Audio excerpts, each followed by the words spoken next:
You're not here by accident tonight. While the modern world searches for complex health solutions, Buddhist monks 2,500 years ago already knew sacred fasting rituals that not only purify the body, but completely reset the immune system. Tonight, you'll discover the same 7 rituals that Tibetan monks use in the Himalayan mountains to achieve extraordinary longevity and unshakable immunity. These are not common fasts, but ancestral practices that combine conscious abstinence with deep meditation, transforming each hour without food into medicine for your body and serenity for your mind. Subscribe to the channel, leave your like and comment from which part of the world you're watching, get comfortable and relax. Let's begin. Have you ever wondered where the tradition of Buddhist fasting comes from and why people across centuries have committed to these rituals with such dedication?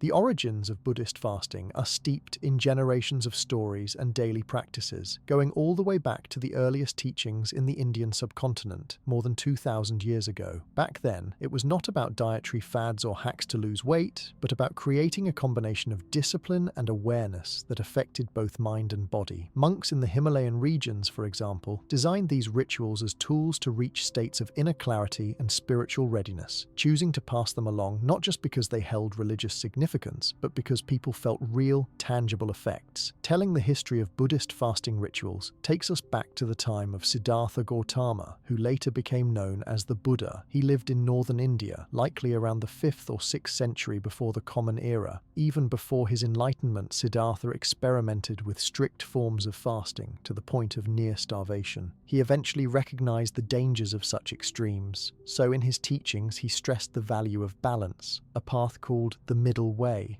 This philosophy, where neither indulgence nor total deprivation is favored, has influenced every element of Buddhist practice, including how, why, and when people fast. In this way, fasting became less of a punishment or feat of endurance, and more of a mindful act woven into daily life or special occasions. Monks from different Buddhist schools began to formalize fasting as a spiritual tool, especially as the teachings spread throughout places like Tibet, Sri Lanka, Burma, Thailand, and China. Their fasting rituals were about more than cleansing the body. They were about purifying the mind, learning patience, deepening compassion, and sharpening self-awareness. Whenever you see monks eating just once a day or following structured meal times, those are habits rooted in these origins. For lay people too, periodic fasting has been encouraged as a means to break attachment to food, to appreciate nourishment, and to develop gratitude for what sustains their life. Ancient Buddhist scriptures known as sutras contain countless references to mindful abstinence.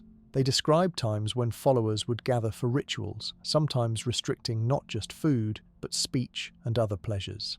These fasts might last a day, several days, or follow patterns repeated within the lunar month. Importantly, these acts were never portrayed as simple self-denial or competition to see who could endure the most. The deeper aim was always purification, a way to align the body, mind, and heart, and renew one's sense of purpose and humility. In Tibetan traditions, for instance, the Nyungne fast involves a strict 2-day sequence centered around compassion and purification, stemming from ancient practices of the Himalayas that combined silence, dietary restriction, and meditation. In Theravada Buddhism, the oldest surviving branch, fasting is often observed daily by monks who eat only in the morning. By preserving these habits for centuries, monastics showed lay communities how disciplined care for the body could support progress in meditation, study, and moral living. Because food was often scarce in the earliest Buddhist societies, these rituals doubled as a practical lesson in not wasting, in sharing, and in making do with just enough. Monks depended on their communities for offerings, and so fasting reinforced a social contract. Do not take more than what is needed, respect the labor of others, and always remember those with less. In this way, Buddhist fasting rituals were always as much about social ethics as about personal health or spiritual experience. Over hundreds of years, what began as household wisdom evolved into prescribed rituals. There are notes describing how followers of the Buddha would take special vows on certain lunar days, abstain from food until sunset, gather to recite sutras, and use the occasion as a time to clean both body and mind from daily toxins and worries. Monasteries often set out schedules that allowed monks and devotees to know exactly when and how to restrict their intake. Some would drink only water, others would forgo even that for a brief period, always with great care and conscious intention. Combining meditation with fasting was considered crucial from the very beginning. Sitting quietly, focusing on breath and sensations, allowed practitioners to observe the rising and fading of hunger, of restlessness, and of longing. In ancient Buddhist thought, this close observation was a form of training. You could learn how desires work, how discomfort arises and passes, and by witnessing your own reactions, gradually build a calm, steady mind.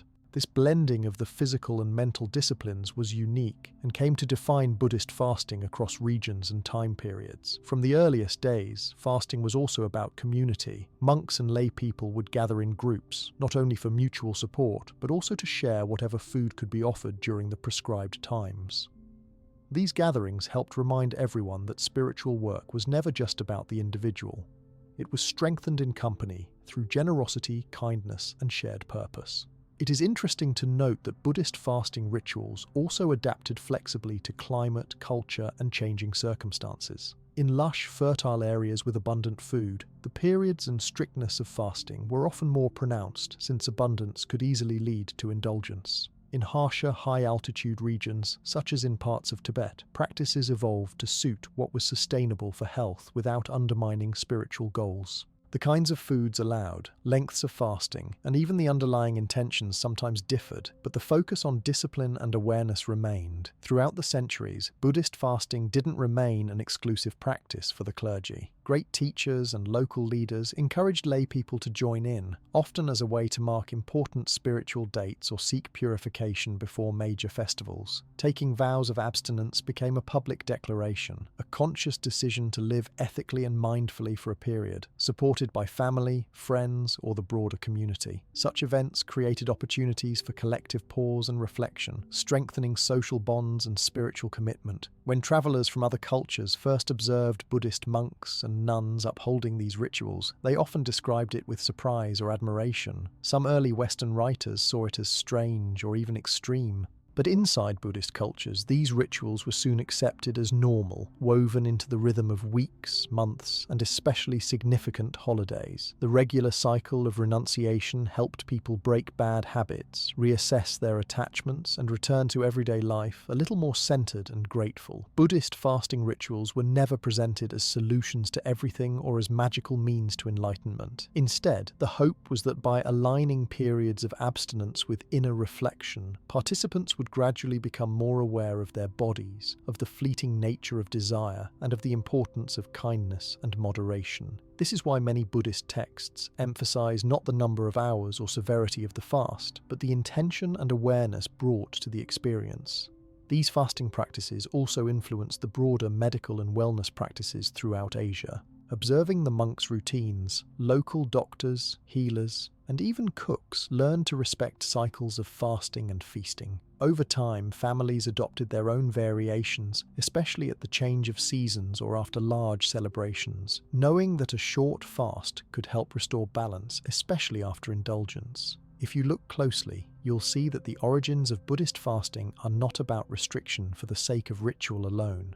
They are about exploring human limits, respecting the body as a vessel for higher understanding, and experiencing firsthand the power of routine, of shared purpose, and of self-control. Whether observed in simple home kitchens, crowded monasteries, or amidst the silence of mountain heights, these rituals reveal a deep faith in both human potential and the need to regularly reset physically and mentally. The discipline of fasting, paired with specific ethical precepts, basic guidelines around non-harm, truthfulness, and moderation, became a foundation for spiritual practice. Even those who could not participate fully in monastic life were invited from early on to try periodic fasts or to abstain from certain foods or actions for set periods. These little sacrifices were seen as seeds planted for bigger growth, every bit helping to chip away at ingrained habits and open new perspectives. Traveling through the centuries, the documentation of Buddhist fasting customs appears in hundreds of texts, not just in canonical scripture, but in commentaries written by monks, teachers, and followers. As times changed, some communities grew more relaxed, while others clung tightly to older methods. But at every stage, the act of fasting was grounded in intention, to simplify, to clarify, to detox both body and mind, and to clear space for something deeper than day-to-day survival.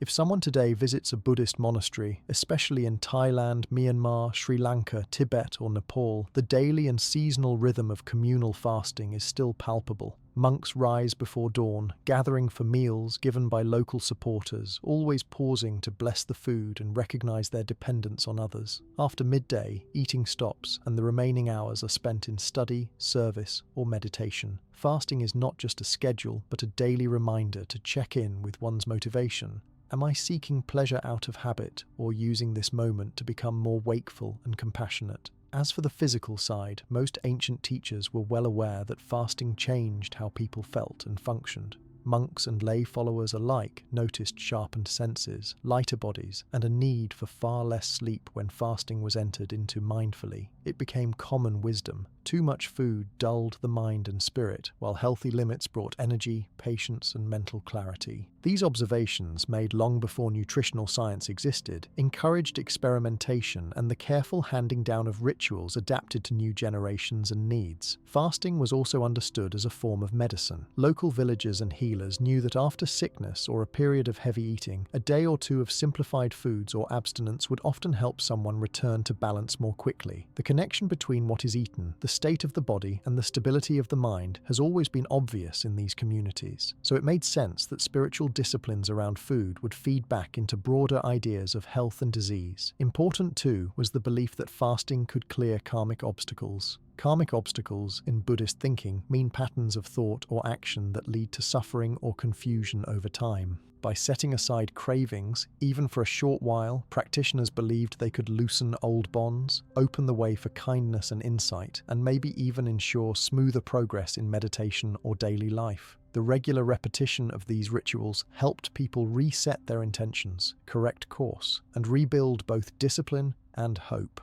Throughout history, there are stories of Buddhist masters fasting for weeks, sometimes under great duress, to help their students or communities in times of crisis. These acts were never about showing off physical toughness. Instead, they were reminders that sometimes true change needed a break from routine, a pause to realign with values instead of comforts. Community-wide fasts during difficult seasonal transitions or times of scarcity, for example, promoted unity, everyone sharing in the effort to get through hardship together, both practically and spiritually. Even as science and modern medicine advanced, these ancient truths didn't disappear. Instead, more people outside the tradition began to notice that certain cycles of eating and abstinence could lead to real shifts in energy and well-being. This renewed curiosity has sparked studies and cross-cultural exchanges, linking the wisdom of Buddhist fasting with contemporary knowledge of metabolism, immunity, and psychology. At its root, though, the origin of Buddhist fasting rituals is timeless and straightforward. By questioning habits, testing limits, and reflecting not just on what enters the body, but why and when, practitioners learn more about the subtle relationship between what is consumed and what is experienced, both inside and out. Whether short or extended, shared or silent, Buddhist fasting endures because it is adaptable, approachable, and always points back to the simple question: what happens when we choose to pause, let go, and notice what we're truly hungry for? If you've ever sat through a family meal where everyone gave thanks before eating, or you've chosen to skip a snack to clear your mind, you've touched a small part of what Buddhist fasting seeks to nurture. These practices invite people to slow down, to pay attention, to honor the body without being ruled by it, and above all, to remember that sometimes the greatest nourishment comes from discipline, reflection, and shared purpose. This ancient wisdom, refined over centuries and passed from teacher to student, remains as relevant today as ever, especially in a world overflowing with distractions and temptations at every turn. Since this focus on simple choices and mindful discipline is so central to Buddhist fasting rituals, it's pretty interesting how modern science starts to back up some of their effects, especially when you look at how fasting can really act as a reset for your immune system. A lot of people nowadays are familiar with the idea that your diet affects your health, but the specifics can get confusing with new trends coming up all the time. Fasting, though, has some very concrete and measurable effects that go beyond just changing the number on the scale or how you feel after you eat. What actually happens inside your body when you pause from eating, and how does this help your immune system stay sharp, repair itself, and even clear out old problems? You wouldn't imagine that skipping meals for a few hours or an evening would trigger such a wide range of processes in every part of your body, but that's exactly what researchers are finding when they study fasting, especially in the context of traditional practices like those found in Buddhist communities. One of the first things that happens when you fast is your body notices the lack of incoming food and starts switching its operations around. Instead of using energy from what you just ate, it draws on reserves from earlier meals. Your blood sugar, which normally goes a bit up and down throughout a regular day, starts to even out and, after a few hours, drops to a lower, more stable range. With less strain on your blood sugar system, your pancreas, which is the organ that makes insulin, has time to recover and reset too. This is helpful for your metabolism in the long run, and it's something people studying Buddhist monks have reported for years. When those monks only eat during daylight hours and abstain otherwise, we now know that they're essentially giving their metabolism a daily rest. What does this have to do with immunity? Quite a lot, actually. Your immune system is constantly monitoring for trouble like viruses, bacteria, and even the earlier signs of diseases like cancer. Just like any system that works around the clock, your immune defenses need periods to clean up and recharge. Fasting helps trigger a process called autophagy, which is actually the body's way of going through every cell and clearing out ones that aren't working right. Cells that are dysfunctional, old, or potentially harmful get broken down and recycled. This is something that scientists only really figured out in the last several decades, but Buddhist texts have hinted at this balance for centuries, encouraging cycles of activity and rest, both for the mind and the body. When autophagy picks up, it's common for people to notice subtle improvements after a short fast. Your body starts to produce fewer inflammatory markers. Inflammation sounds scary, but actually it's a normal part of how our bodies repair small injuries or respond to germs. The real problem comes when there's too much chronic inflammation, which can stress your organs and contribute to the development of things like heart disease and other immune-related conditions. Abstaining from food for a set time allows your body to cool down this background inflammation. Buddhist monks who practice regular fasting, sometimes going from sunrise to noon with no food in the afternoon or evening, show lower markers of chronic inflammation compared to average people in their communities who eat all day. There are other shifts too. Hormones play a big part in immunity, specifically hormones like cortisol, the so-called stress hormone, and melatonin, which is linked to sleep. Fasting adjusts these hormone levels. When you fast, your body shifts to a lower stress mode, especially after you get used to the routine. This helps bring cortisol levels down, which in turn allows your immune system to catch its breath and function better. Better regulation of these hormones supports immune cells that hunt for bacteria or viruses, so you literally respond faster to trouble. It's not all about blood or obvious metabolism either. The digestive system is closely tied to the immune system. A large portion of your body's immune cells actually live in your gut. When your digestive system gets a break, for instance, by fasting overnight or through a day, as Buddhist monastics do, your gut lining has a chance to repair itself. Micro tears from food, stress, and day-to-day wear and tear are patched up more effectively in these natural downtime periods. There's also research showing that healthy gut bacteria thrive better when you're not constantly eating throughout the day. These beneficial microorganisms in turn help regulate immune responses, including helping you build resistance to common illnesses. There's another angle to consider when you think about the effects of fasting on the immune system: energy management. Your immune system is one of the most energy-intensive systems in your body. It needs loads of resources to fight infections, heal wounds, and generally keep everything running smoothly. If your body is always digesting food, especially heavy or rich meals, some of those resources are tied up with digestion and your immune cells are working with less. During fasting, the body can divert energy and attention to other tasks. That means stronger defense when you need it most, and a chance to sort out lingering background issues when you're not facing immediate threats. For many Buddhists, these health effects are something they observe in their own lives and in their communities, even before research explained why. When monks go through extended periods of fasting as part of seasonal rituals or during important festivals, they often remark on feeling lighter physically, with reduced joint pain and even fewer cases of seasonal colds.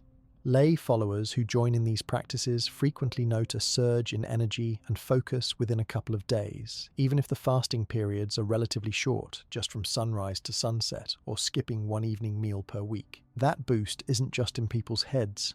It lines up with studies showing fewer sick days, lower incidence of colds and infections, and an overall sense of resilience among groups that engage in regular fasting. Another benefit for immunity during fasting is the increased sensitivity to insulin, which is the hormone responsible for moving sugar from your blood into cells. When cells become more sensitive to insulin, your blood sugar stays at healthier levels, reducing long-term stress and allowing for a steadier release of immune-supporting chemicals. This effect can be pretty dramatic, especially in people who have risk factors for conditions like diabetes. Buddhist monastic communities, where people practice these eating patterns across their whole lives, serve as real-world proof that these routines work. Researchers who have studied monks and nuns in countries like Thailand, Myanmar, and Tibet over multiple decades often find lower rates of metabolic syndrome, better cholesterol numbers, and less autoimmune trouble than in the general population. Fasting also appears to sharpen another critical part of your immune system called the lymphatic system. The lymphatic system is like a highway for immune cells, moving waste and searching for invaders all over your body. When you're not digesting, blood flow and lymphatic drainage can improve, making it easier to clear out leftover inflammatory products and cellular debris, which is just a fancy way of saying your body's trash. This cleaning process is vital since it keeps immune cells operating efficiently and ready to respond when something serious does come your way. Some studies also suggest that short, controlled fasts, like the ones in many Buddhist traditions, stimulate what are known as regulatory T cells. These are a special type of immune cell that helps to prevent excessive immune responses. In other words, they keep your immune system from overreacting and attacking your own body, which is what happens in certain autoimmune diseases. This finding gives new meaning to the age-old Buddhist advice to follow balance and moderation. Building these breaks into everyday routines may be one reason why monastic communities, and even lay people who loosely follow their lead, experience lower rates of these immune disorders. Emerging research into fasting and immunity often uses animal models, but there is a growing trove of data from people practicing intermittent fasting voluntarily. Participants who commit to fasting windows, such as abstaining between sunrise and sunset or skipping meals on certain days, almost always show measurable improvements in immune cell regulation. White blood cell counts become more balanced, markers showing immune cell exhaustion go down. People struggle less with common infections, but also seem less likely to develop chronic inflammatory problems, as seen through both practical observation and medical testing. What's especially interesting, and links right back to Buddhist practice, is how the mindful approach to fasting influences results. In studies where fasting is combined with meditation or periods of calm, the body produces more anti-inflammatory chemicals and stress markers drop off more quickly. Practitioners often talk about how, by pairing fasting with focused attention, they get through hunger periods with less anxiety or restlessness. From a scientific viewpoint, this is likely related to changes in neurotransmitters and hormonal pathways. In simpler terms, the brain gets the memo that the body is okay, not starving, and can maintain calm. This is key for immune function because less psychological stress means less burden for your immune cells to manage, a win for both your mental well-being and your ability to fight off disease. There are obvious practical challenges to fasting, especially if someone is not used to it, or if they have medical conditions that require regular food. Buddhist tradition is very clear in allowing exemptions for the sick, elderly, or children, and these considerations are reflected in scientific recommendations nowadays. What matters most is intent and regular rhythm, more than severity or duration. Even skipping a single meal periodically, if approached with awareness and self-care, can trigger some of these beneficial immune effects, giving the body a chance to rest and reset. Throughout human history, there have been attempts to mimic these positive effects of fasting through medicines, supplements, or diets, but nothing really matches the built-in rhythms of not eating for a while, then eating again with gratitude and care. The simplicity of Buddhist routines, such as one meal a day for monks, or abstaining after sundown for lay people, translates into immune benefits that are now being confirmed by modern methods. These routines help build a resilient, adaptable immune system, ready for changing challenges, diseases, and even the regular stresses of modern life. Another part of what makes Buddhist fasting effective as an immune reset is the focus on quality of food outside the fasting periods. The meals taken are typically simple, plant-based, and minimally processed, which brings extra fiber, minerals, and healthy fats to the table. This style of eating, when paired with regular fasting, supports the growth of diverse, healthy bacteria in the digestive system. In turn, this diverse gut environment supports everything from more even moods to better nutrient absorption, and, most relevant here, a more balanced and responsive immune system. You might also notice that fasting isn't promoted as a miracle or cure in Buddhist circles. Instead, it is considered one practical tool among many to be adapted for one's life stage, season, and current needs. This realistic outlook fits well with scientific findings that people benefit most from fasting when it is regular, moderate, and combined with restful mindsets, rather than pushed to extremes. The consistency of Buddhist routines, whether it's skipping solid food after midday or joining in a twice-a-month community fast, seems to be a key factor in allowing the immune system to reset regularly, never falling too far into excess or deficiency. There's a social component too, which influences immune benefits in a real, measurable way.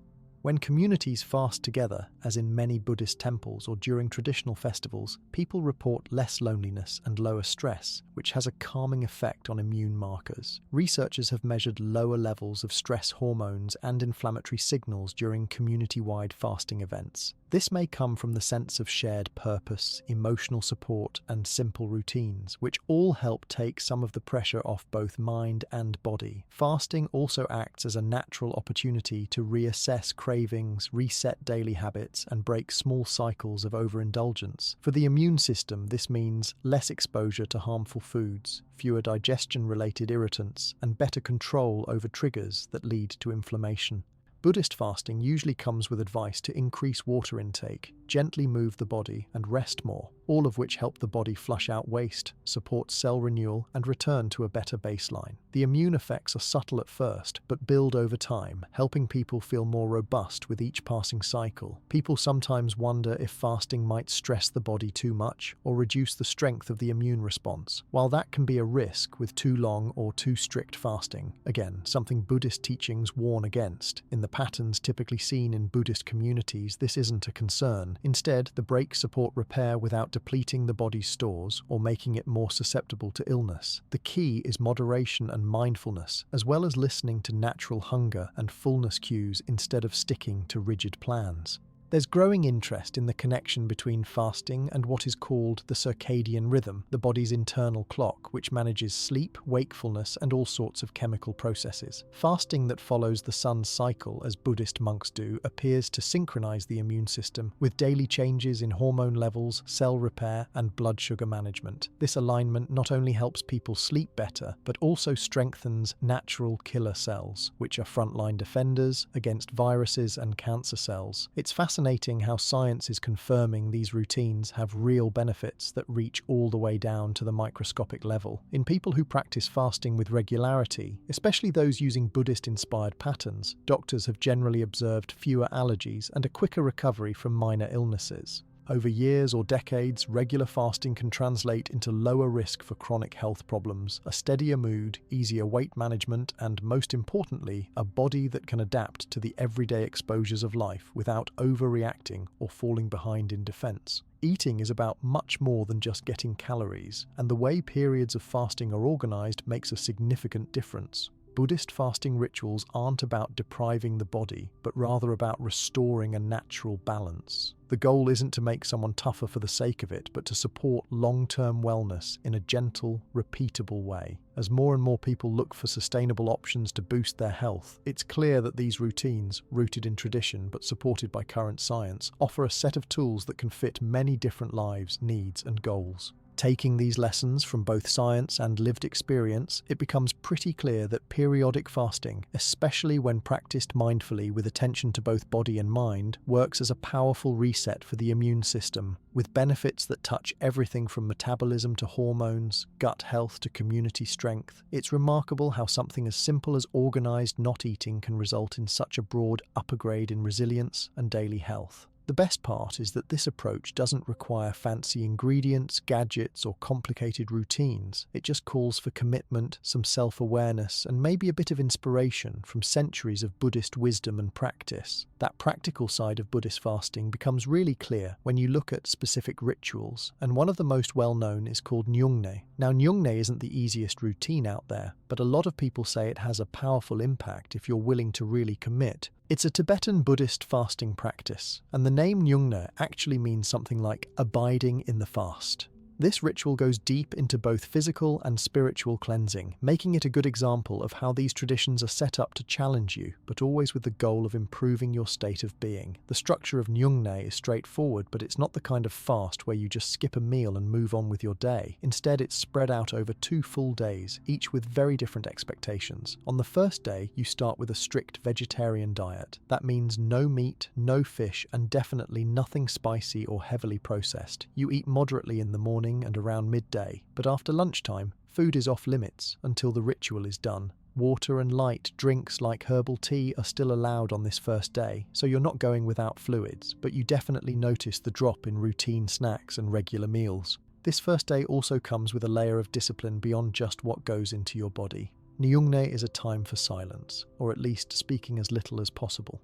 Many people do the practice in small groups at temples or retreat centers, joining with others specifically for the ritual. The group will often gather to do meditation, recite mantras, and focus their intentions on compassion. One of the unique things about Nyungne is that it centers on Avalokiteshvara, often called the Bodhisattva of compassion. Avalokiteshvara is visualized as a model of kindness and understanding for all beings. While fasting, participants will recite mantras linked to Avalokiteshvara, which means repeating short, sacred phrases many times in a row to help steady the mind and fuel a sense of unity with others.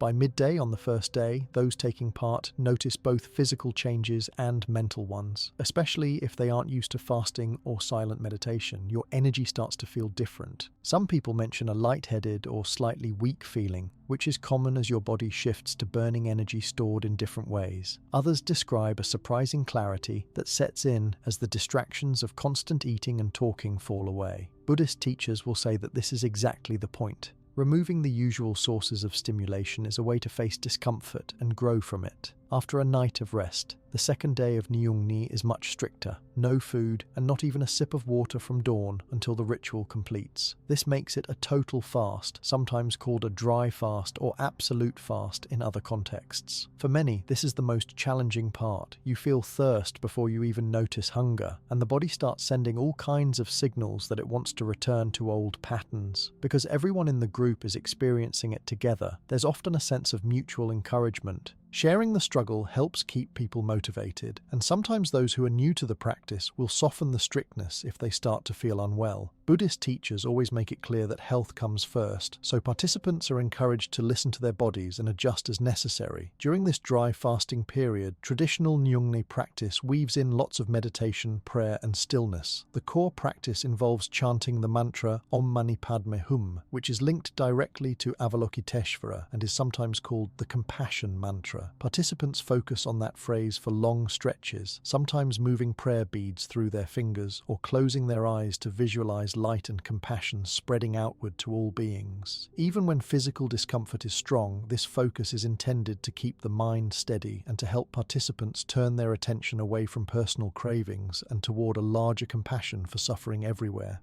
The process isn't designed to punish people or make them push through at any cost. Instead, Nyungne is about purification, letting go of waste and old baggage physically, mentally, and emotionally. At the end of the fasting period, breaking the fast is a carefully observed part of the ritual. People start by rinsing their mouths with water or a simple herbal tea before slowly reintroducing light, nourishing foods like rice porridge, cooked vegetables, or fruit. This is done gently, with the intent to show care for the body after its hard work. Most participants will say that you shouldn't expect to glide through Nyungne the first time. There may be headaches, emotional mood swings, irritability, or aches as the body clears out toxins and adjusts to the new rhythm. All of these are considered normal reactions, and the group or monastic leader will help guide beginners and remind everyone that the big goal is not perfection, but honest effort.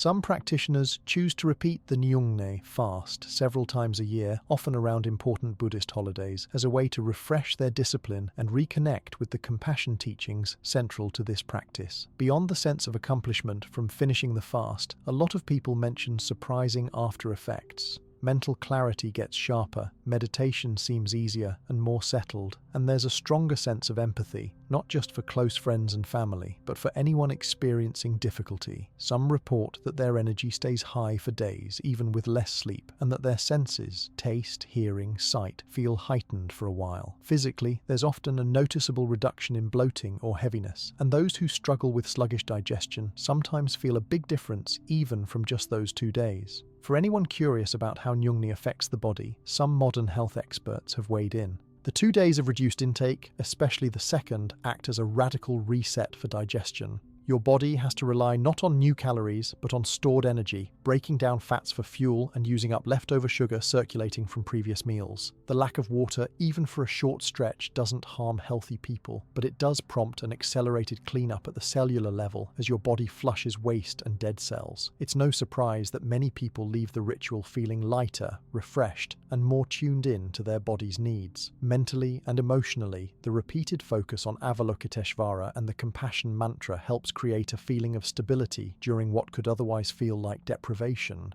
The rituals are set up so people always return to the idea that their discomfort isn't just for themselves, but is offered up as a form of support or relief for others. This turn outward, flipping attention from me to we, is one of the reasons so many practitioners report strong emotional releases and a greater tolerance for others' struggles after completing Nyungne. It's also important to point out that in traditional settings, the Nyungne fast is rarely done totally alone. The ritual relies on the presence of others, sometimes a full monastic community, sometimes small gatherings of lay people and monks together, to help carry everyone through the tough moments. Even as silence is practiced, there's a wordless, gentle support coming from just being there together, knowing everyone is quietly dealing with the same limitations. This sense of shared purpose often leads to lasting bonds long after the fasting is done. For those looking to try Nyungne in a non-traditional context, say outside of a temple or without an experienced teacher, there are some adaptations you'll often see. People might shorten the fasting window slightly, allow small sips of water if they feel weak, or break silence temporarily to discuss any difficult symptoms. Even in these adjusted versions, the central pieces remain: simplicity in eating, withdrawal from regular distractions, and the focus on meditation and compassion for others. The foods chosen before and after Nyungne are chosen with care to not overload the body. Dishes are generally very bland and light, focusing on grains like rice or barley, some steamed greens, or mild soups. You won't find oil, spices, dairy, or processed foods during the ritual window. That makes it easier on digestion and minimizes the risk of cramping or nausea, especially after coming off the more intensive fasting hours. While Nyungne is only 2 days long, some dedicated practitioners repeat the cycle as many as 8 times in a row, especially during big spiritual events or in the lead-up to important annual holidays. Each cycle acts as another layer of purification, helping the participant go deeper into meditation and compassion. But for most people, even one thorough round is more than enough to shake loose old patterns, clear out some physical build-up, and give their minds a clean slate. Alarm about fasting routines in some circles comes from a concern for those who may have existing health conditions. In Buddhist tradition, this is handled by reminding people that the point of Nyungne is transformation, not harm. Nobody expects participants to ignore signs of illness or faintness. Monks and group leaders often screen for medical risks and give advice on modifications or alternative practices, like just focusing on silence and mantras without the full food and water fast. The schedule for Nyungne is set up to maximize the chance for transformation, but with built-in recovery time. Rituals start before dawn and end in the early afternoon, with group breaks for walking meditation or stretching if needed. Because participants abstain from talk and entertainment, there's less distraction, which can make the fasting period feel both long and meaningful. Spending hours in silence with only the occasional group chant or prayer helps the mind find a rhythm that most people never notice in their day-to-day lives. One outcome often mentioned is a new awareness of how much time and energy goes into thinking about, preparing, and eating food. food. During the fast, this daily cycle disappears, opening space for other activities like reading scripture, reflecting quietly, or simply looking out at nature. Even after the fast ends, a lot of participants report they keep some of these simpler habits. They snack less, pay more attention to their hunger signals, and often eat lighter for weeks. Unlike casual dietary fasts, Nyungni's link with the Avalokiteshvara mantra is central. Avalokiteshvara is viewed as a protector and guide in the Buddhist tradition, representing the highest form of active compassion. The mantra Om Mani Padme Hum isn't just recited, but is often used in visualizations where practitioners imagine sending out waves of compassion to every being suffering anywhere in the world. This mental imagery is practiced both during sitting meditations and throughout the day as participants feel discomfort, cravings, or fatigue. For many, this deepens the experience beyond just physical challenge and brings a sense of connection with something much bigger. When the fast ends and people slowly return to their regular routines, the effect is often a sort of mental reset, like dusting off old cobwebs. Some report that emotional triggers seem less intense. Others notice they respond more patiently to everyday irritations. It's common for regular practitioners to say that the benefits of Nyungne last far longer than the 2 days themselves, shaping choices, relationships, and mindset in day-to-day life. You'll often hear stories of people who came into their first Nyungne fast expecting only to feel hungry or tired, and then found themselves surprised by waves of old emotions or long-forgotten memories resurfacing. This is why group leaders place such an emphasis on preparation. Before starting Nyungne, many do a short mini-fast or cleanse, cut out caffeine, and get extra rest. During the days themselves, there are always moments set aside for participants to check in quietly with a leader if they need advice or reassurance. Nyungne is part of a much broader tradition of Buddhist fasting, but it stands out for its focus on both toughness and warmth. It asks a lot from your body and your mind, but it also gives a lot in return, especially in terms of self-understanding and emotional balance. Because it is ritualized and collective, there's structure and support at every step.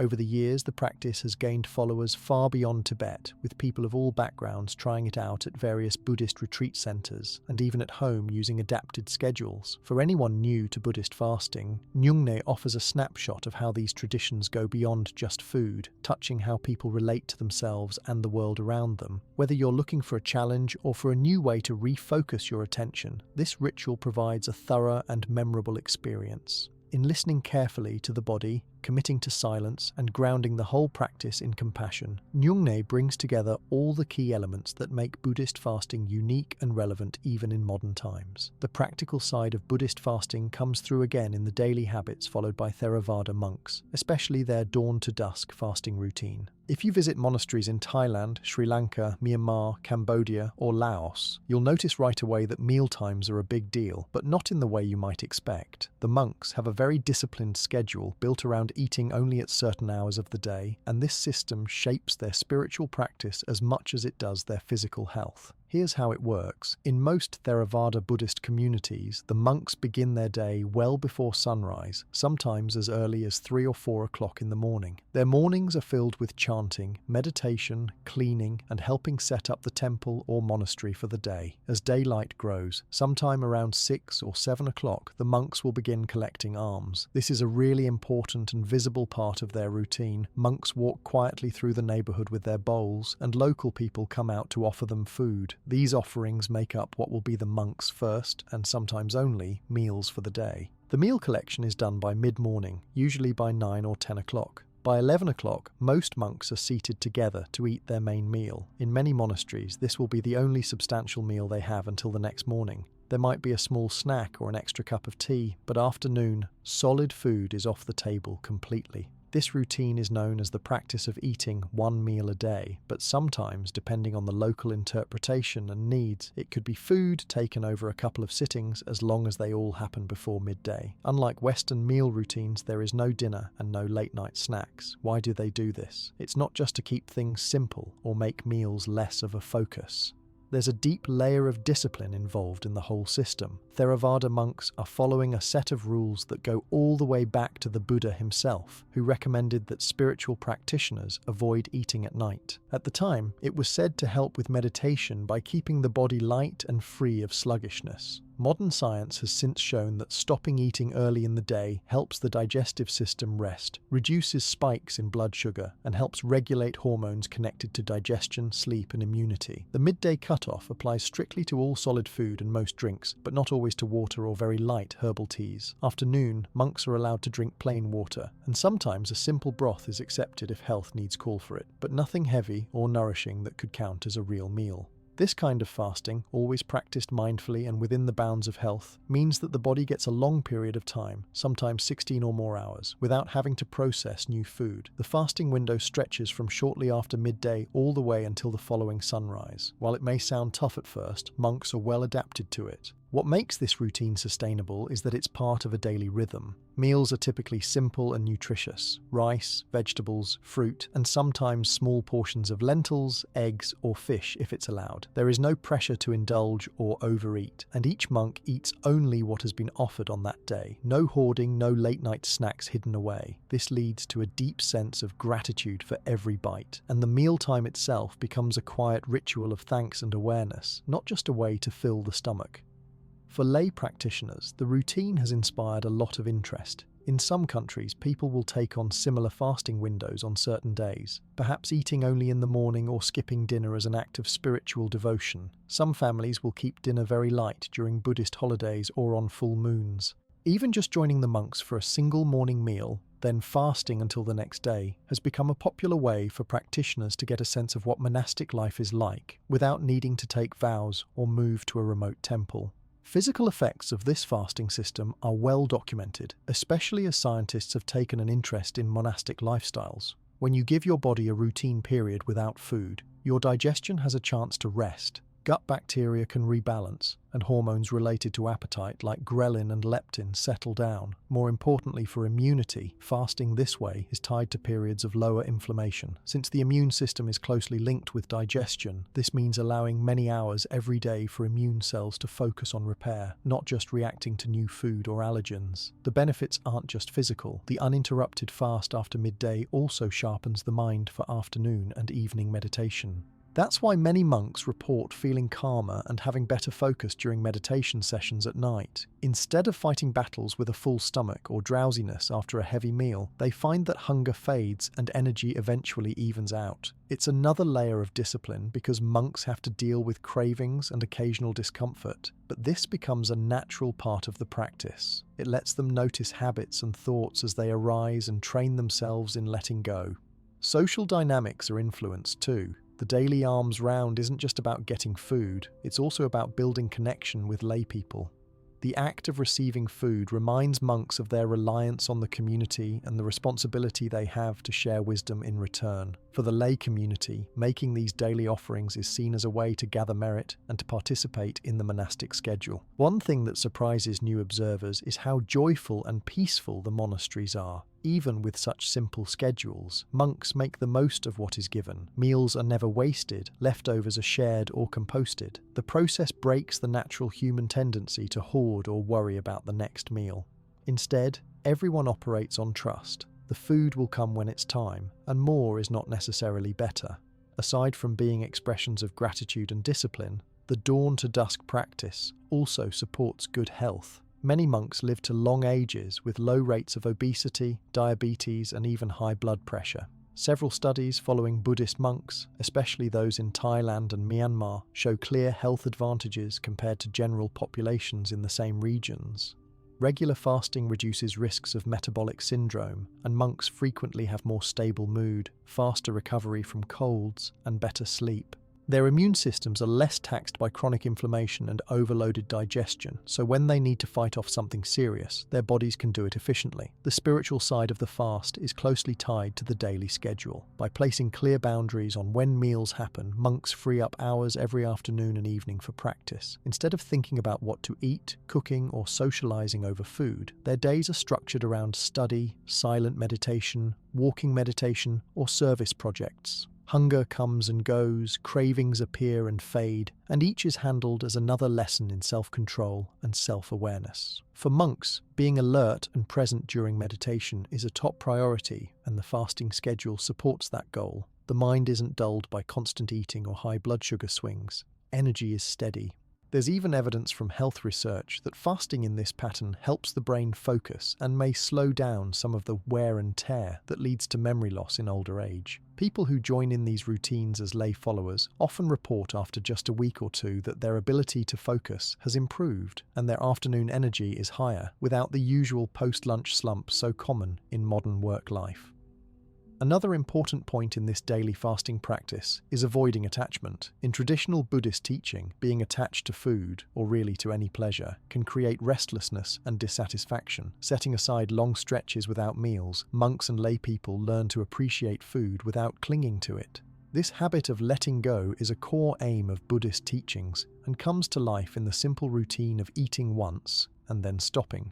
You might wonder what happens during big holidays or seasonal festivals when there's an abundance of food and celebration. Even during these times, monks keep the same rhythm. Food can be more plentiful and varied, but lunch is the last bite until sunrise the next day. Some lay communities join the monks in extra acts of fasting and service during these festivals, offering not just meals, but also cleaning, temple maintenance, or donations. Rather than making food the focus, these celebrations are marked by gratitude, giving, and mindful enjoyment of what is available. Parents raising children around monasteries sometimes teach their kids this system by starting with smaller fasts or delaying snack times. For adults new to the whole idea, there are gentle ways to try it out. Maybe someone starts by eating just 2 meals before noon for a few days, seeing how the body and mind respond. Some find it tough at first, dealing with hunger or low energy, but almost always say that the discomfort passes as the routine becomes familiar. What used to feel like deprivation turns into a new normal. Medical professionals who look at Buddhist daily fasting are careful to note that the style is generally safe for healthy adults, but can be adapted for different needs. Pregnant women, elderly monks, or those with medical conditions might have special permission to eat after noon or add small, nourishing snacks. The key is that the rules serve the goal of practice, not the other way around. Compassion and self-care always guide adjustments.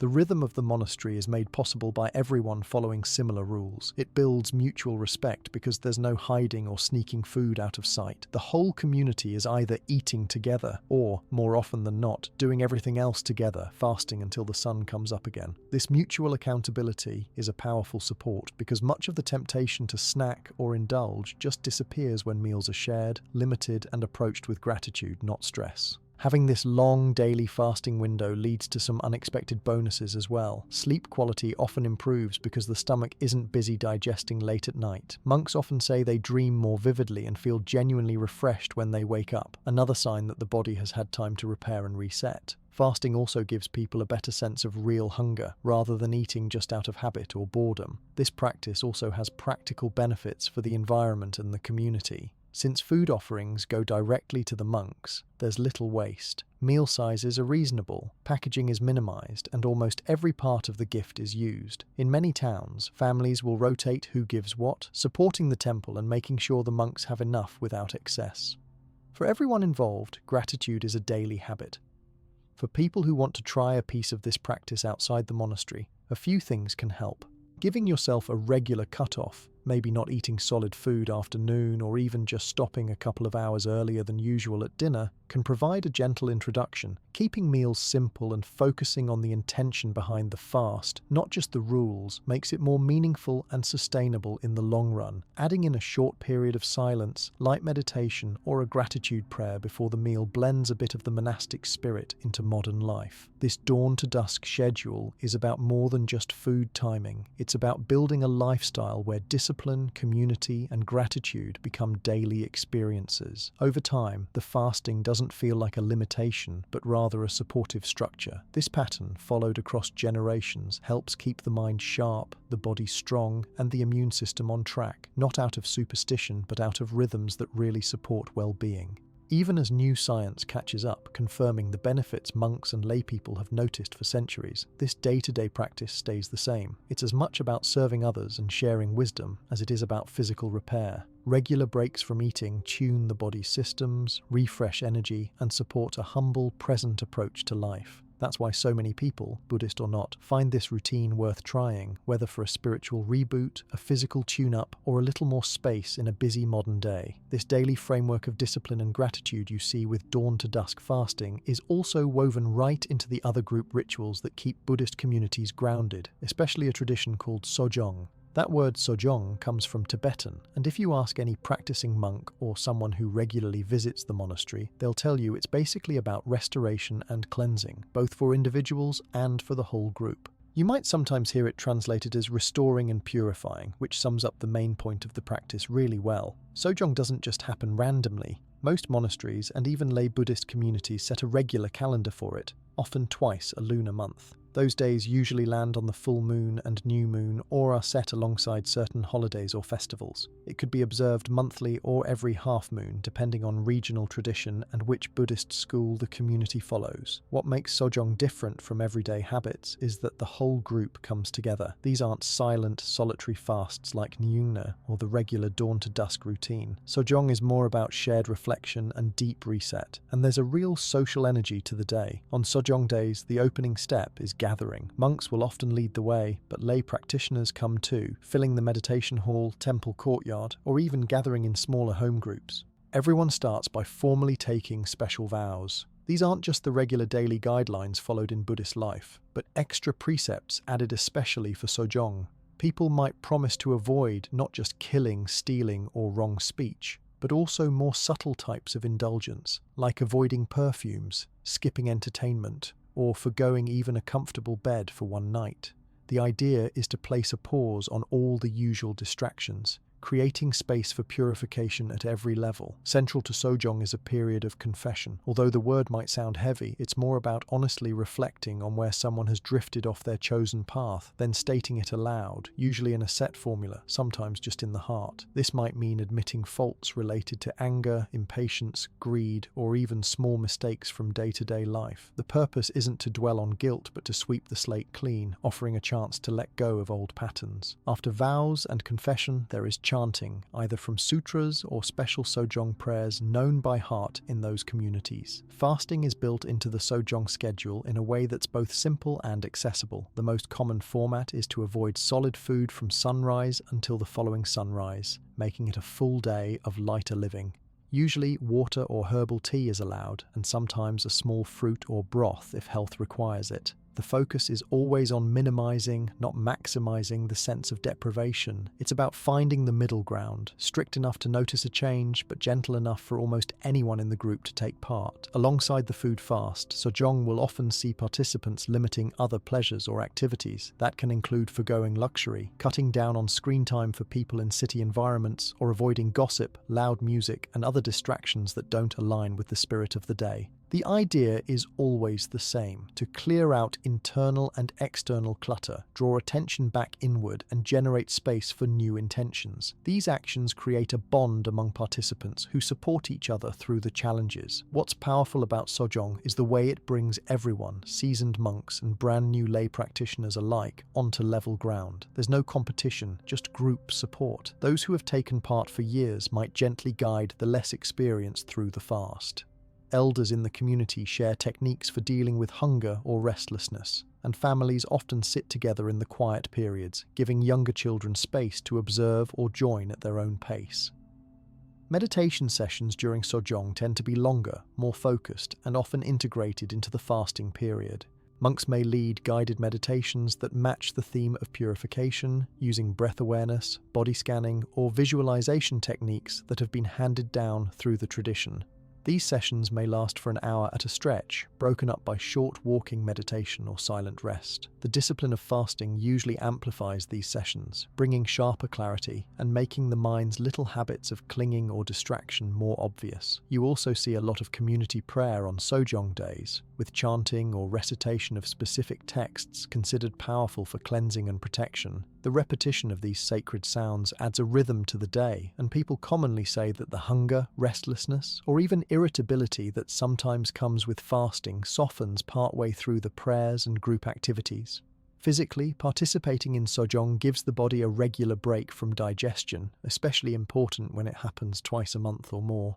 That predictable rhythm of fasting allows the digestive system and all the immune processes linked with it time to recover and repair. Not eating for 24 hours straight means energy usually spent breaking down and storing food can go to other tasks, such as autophagy, your cell's inbuilt cleanup system. Studies of Buddhist monastics who observe sojong and even lay people who adopt monthly fasts show that these regular breaks often lead to better blood sugar control, improved immune function, and lower markers of chronic inflammation. Participants often report feeling physically lighter in the days following, with improved sleep and a more stable mood. On the mental side, the effect is just as impressive. Sojong is one of those rituals where lots of people say they notice genuine mental clarity after, or describe letting go of thoughts and grudges that have been weighing them down. Since many Buddhist teachings link physical fasting with releasing mental toxins, it's not surprising that participants often experience a kind of cycle where clearing out the body also makes it easier to let go of resentments, worry, or distractions. An important part of Sojong, which sets it apart from other Buddhist fasts, is the strong emphasis on group confession and community support. Participants talk about feeling less isolated in their struggles and more willing to open up with friends and mentors. There's a mutual encouragement as everyone admits, even silently, that no one is perfect, and that everyone comes to the ritual with something to reset. This sense of unity is one of the main reasons Sojong continues to be so popular across Buddhist cultures.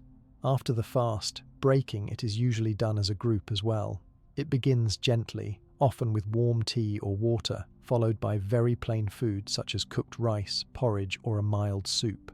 There's a special significance placed on the first bite after 24 hours, a moment of gratitude for having the opportunity to cleanse, and an intention to begin fresh. In many communities, people will follow up with small acts of generosity, like making an offering to those in need or volunteering extra time at the monastery. This reinforces the feeling that Sojong isn't just about personal benefit, but about building a more compassionate, fresh start together. One thing that makes Sojong approachable is its flexibility. Elders, pregnant women, people with demanding work, or those with health issues are not pressured to follow the full fast. They might just take on lighter food, reduce entertainment, or focus more on the vows and guided reflections. The intent to purify and reset is considered just as strong as the act of not eating. Monks and community leaders often emphasize this, telling newcomers that the main point is honesty, making a conscious, supported effort to let go of what isn't serving and recommit to the principles they value. There's also a practical benefit for families. Because Sojong happens so regularly, it acts as a steady reset button. Meals become simpler around fasting days, schedules are realigned to fit in the group gathering, and even small children get exposed to an atmosphere of collective focus, silence, and renewal. This can help produce rhythms in family life that make it easier to return to healthy routines or address distractions and stress that have crept in over the previous weeks. At the communal level, Sojong helps bind together people from many backgrounds. In towns with large Buddhist populations, these events are anticipated, and local businesses or families plan around them. Everyone knows these are days of pause and collective reflection. Disputes are shelved, and there's often a sense of peace in the air, even for those not formally participating. In modern city temples, Sojong keeps the tradition alive for people who might otherwise struggle to maintain regular practice in busy urban life. In recent years, with growing interest in wellness and health outside religious environments, parts of Sojong have even been adopted as secular group fasts or wellness resets. For example, mindfulness groups who are not strictly Buddhist sometimes host monthly reset days where participants reflect on habits, confess goals or setbacks, and fast as a group. They borrow the accountability and supportive structure directly from the Sojong tradition because it makes the challenge less lonely and more effective. Social connection is a major theme in Sojong, and that plays out in studies on group healing and immunity. Researchers have found that people tend to handle short-term fasting better when done in a supportive setting. The mental stress is reduced, feelings of isolation and anxiety go down, and the immune system operates at a higher level than when people fast alone and unsupported. That links right back to traditional knowledge, that regular, supportive communal resets protect not just against feelings of stagnation, but may actually help keep people healthier in the long run. Stories from people who have practiced Sojong for several years usually have a theme of positive change. Maybe someone says they broke a stubborn pattern with food or negative thoughts after their third or fourth group fast.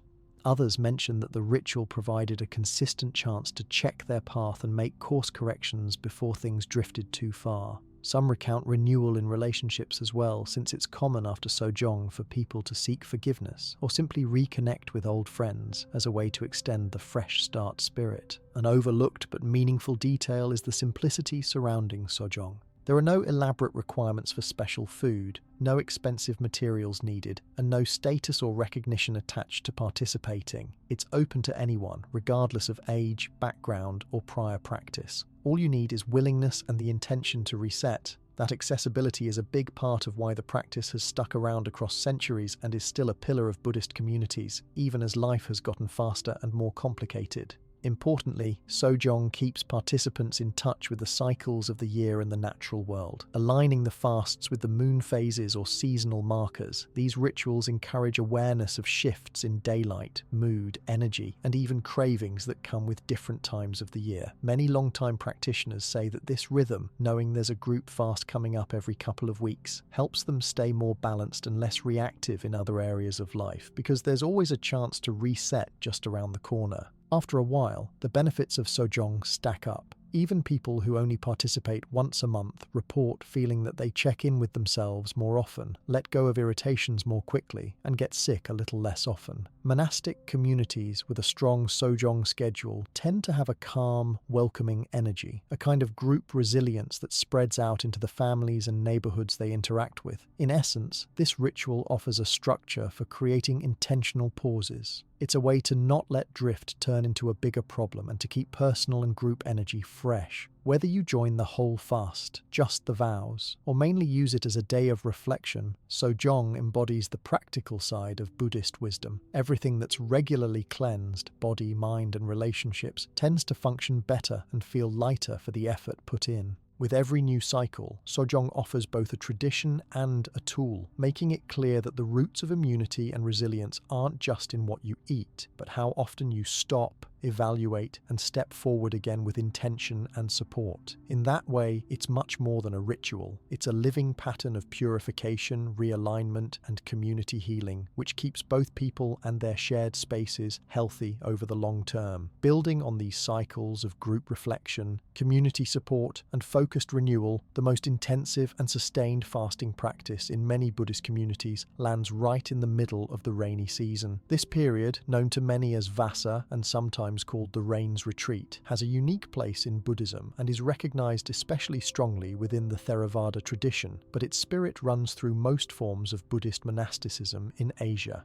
Vassa isn't just a single day or weekend, but stretches on for 3 full lunar months every year, linking personal discipline, fasting, spiritual focus, and collective life in a way that very few modern routines even come close to matching. What sets Vassa apart is its length and the changes it brings to the daily life of monks and nuns, as well as the wider lay community. It normally begins with the full moon, marking the start of the rainy season, which in countries like Thailand, Sri Lanka, and Myanmar usually falls in July or August. The actual dates can shift a bit depending on the lunar calendar, but once it starts, the intention is nearly universal. This is a time to stay put, dig deeper into practice, and simplify both diet and daily routines. During these 3 months, monks and nuns take a vow to remain in a single residence, most often their temple or monastery.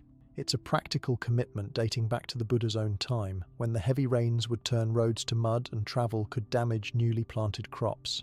Instead of wandering or seeking food far from home, religious communities would stay at their base, dedicating extra hours to meditation, study, teaching, and connection with lay supporters. This act of remaining still is called entering Vassa and is seen as a sign of serious commitment to spiritual training. The fasting element of Vassa flows naturally out of this settling in. Many monasteries ease back on the amount and richness of food. Daily meals are limited, and in many places monks may even choose to eat only once a day, typically in the early morning after the collection of alms from local villagers. In some monasteries, dairy, sweets, and rich curries are reduced or skipped altogether, making the diet plainer than usual. The fasting isn't absolute. They still eat, but the decrease in frequency, variety, and quantity targets comfort and pushes people to really notice the difference in energy and mental states. This withdrawal from heavy food is matched by a decrease in activity outside ritual and practice. Monks and nuns cut out unnecessary travel. Many lay people join them by adopting extra precepts, such as reducing meat, avoiding alcohol, skipping entertainment, or even observing extra fasting days. Sometimes whole families take vows for part of the retreat, promising to simplify their diets or support each other in meditation. For those who already follow regular Buddhist routines, Vassa feels like a stronger, deeper layer on top of smaller daily or monthly efforts. Practically, the Vassa retreat helps the physical body reset on several levels. With the rainy weather keeping everyone indoors more than usual, heavy manual labor stops, and energy spent on outside chores drops. Meals shrink down to the essentials, and consistent fasting windows, sometimes 16 hours, sometimes up to 20 or more, become the norm for everyone involved. The gut and liver, which work overtime in modern eating patterns, finally get a long stretch to process, rebuild, and clear out lingering effects of heavier foods. Science has started to notice these patterns too. Researchers who look at monastic health over the Vassa months often report lower inflammation in blood tests, stable or improved blood sugar control, and a dip in general illness or digestive upset after the retreat is over. Lay people who take on fasting or semi-fasting for even part of Vassa also say they get sick less often during the rainy season, which in tropical climates is notorious for bringing coughs, colds, and seasonal bugs. Another piece of Vassa's effectiveness comes from the schedule.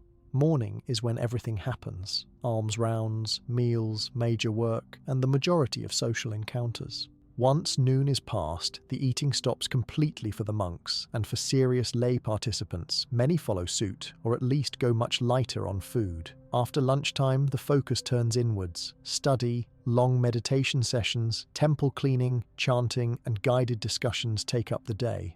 Hunger comes and goes, but there's a rhythm to it. People find that, after a week or two, cravings fade. The body gets used to the lightness. Alongside the physical effects, the spiritual and mental resets that come with Vassa are central.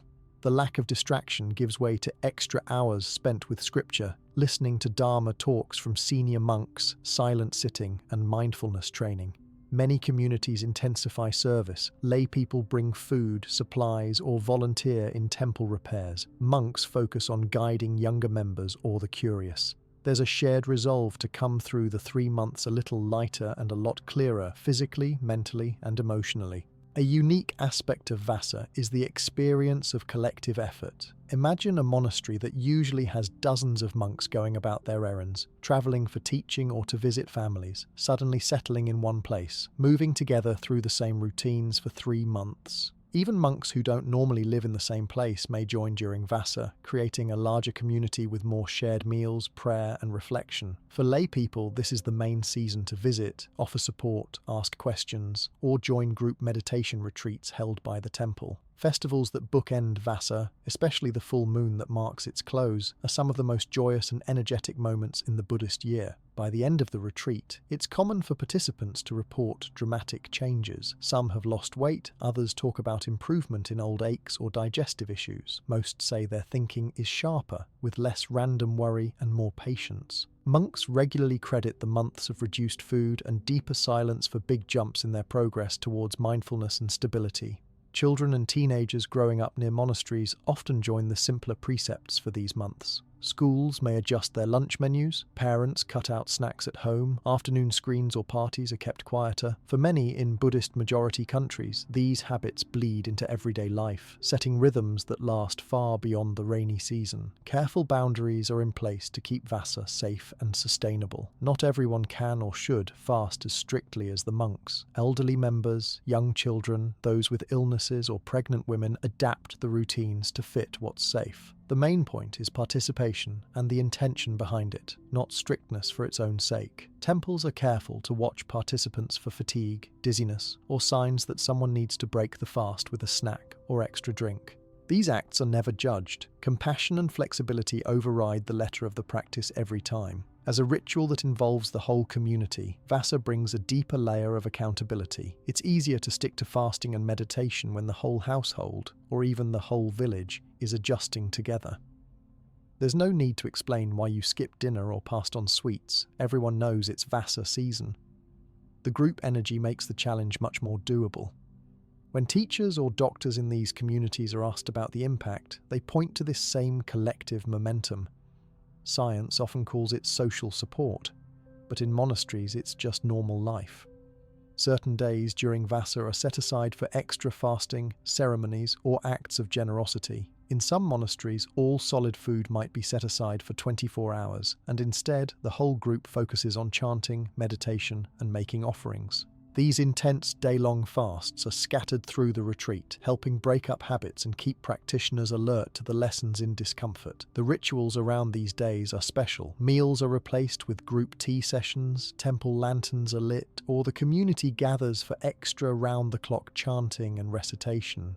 The diet during Vasa is interesting for other reasons too. Since the goal is simplification, food gets plainer and portions smaller. Bowls filled with polished white rice, basic soups made from local greens, and small servings of fruit or nuts are much more common than rich celebratory dishes. In some regions, monks even give up salt or oil for certain weeks, pushing their bodies to let go of built-up excess. This pattern is turned into a spiritual lesson, but the physical after-effects, like better digestion, more balanced gut bacteria, and clearer skin, are hard to ignore. After 3 months, it's easy to measure the results, not just in health statistics, but in mood and group energy. Many people feel the emotional build-up from the entire year has been washed away a bit, leaving the group closer and more resilient as the next cycle starts.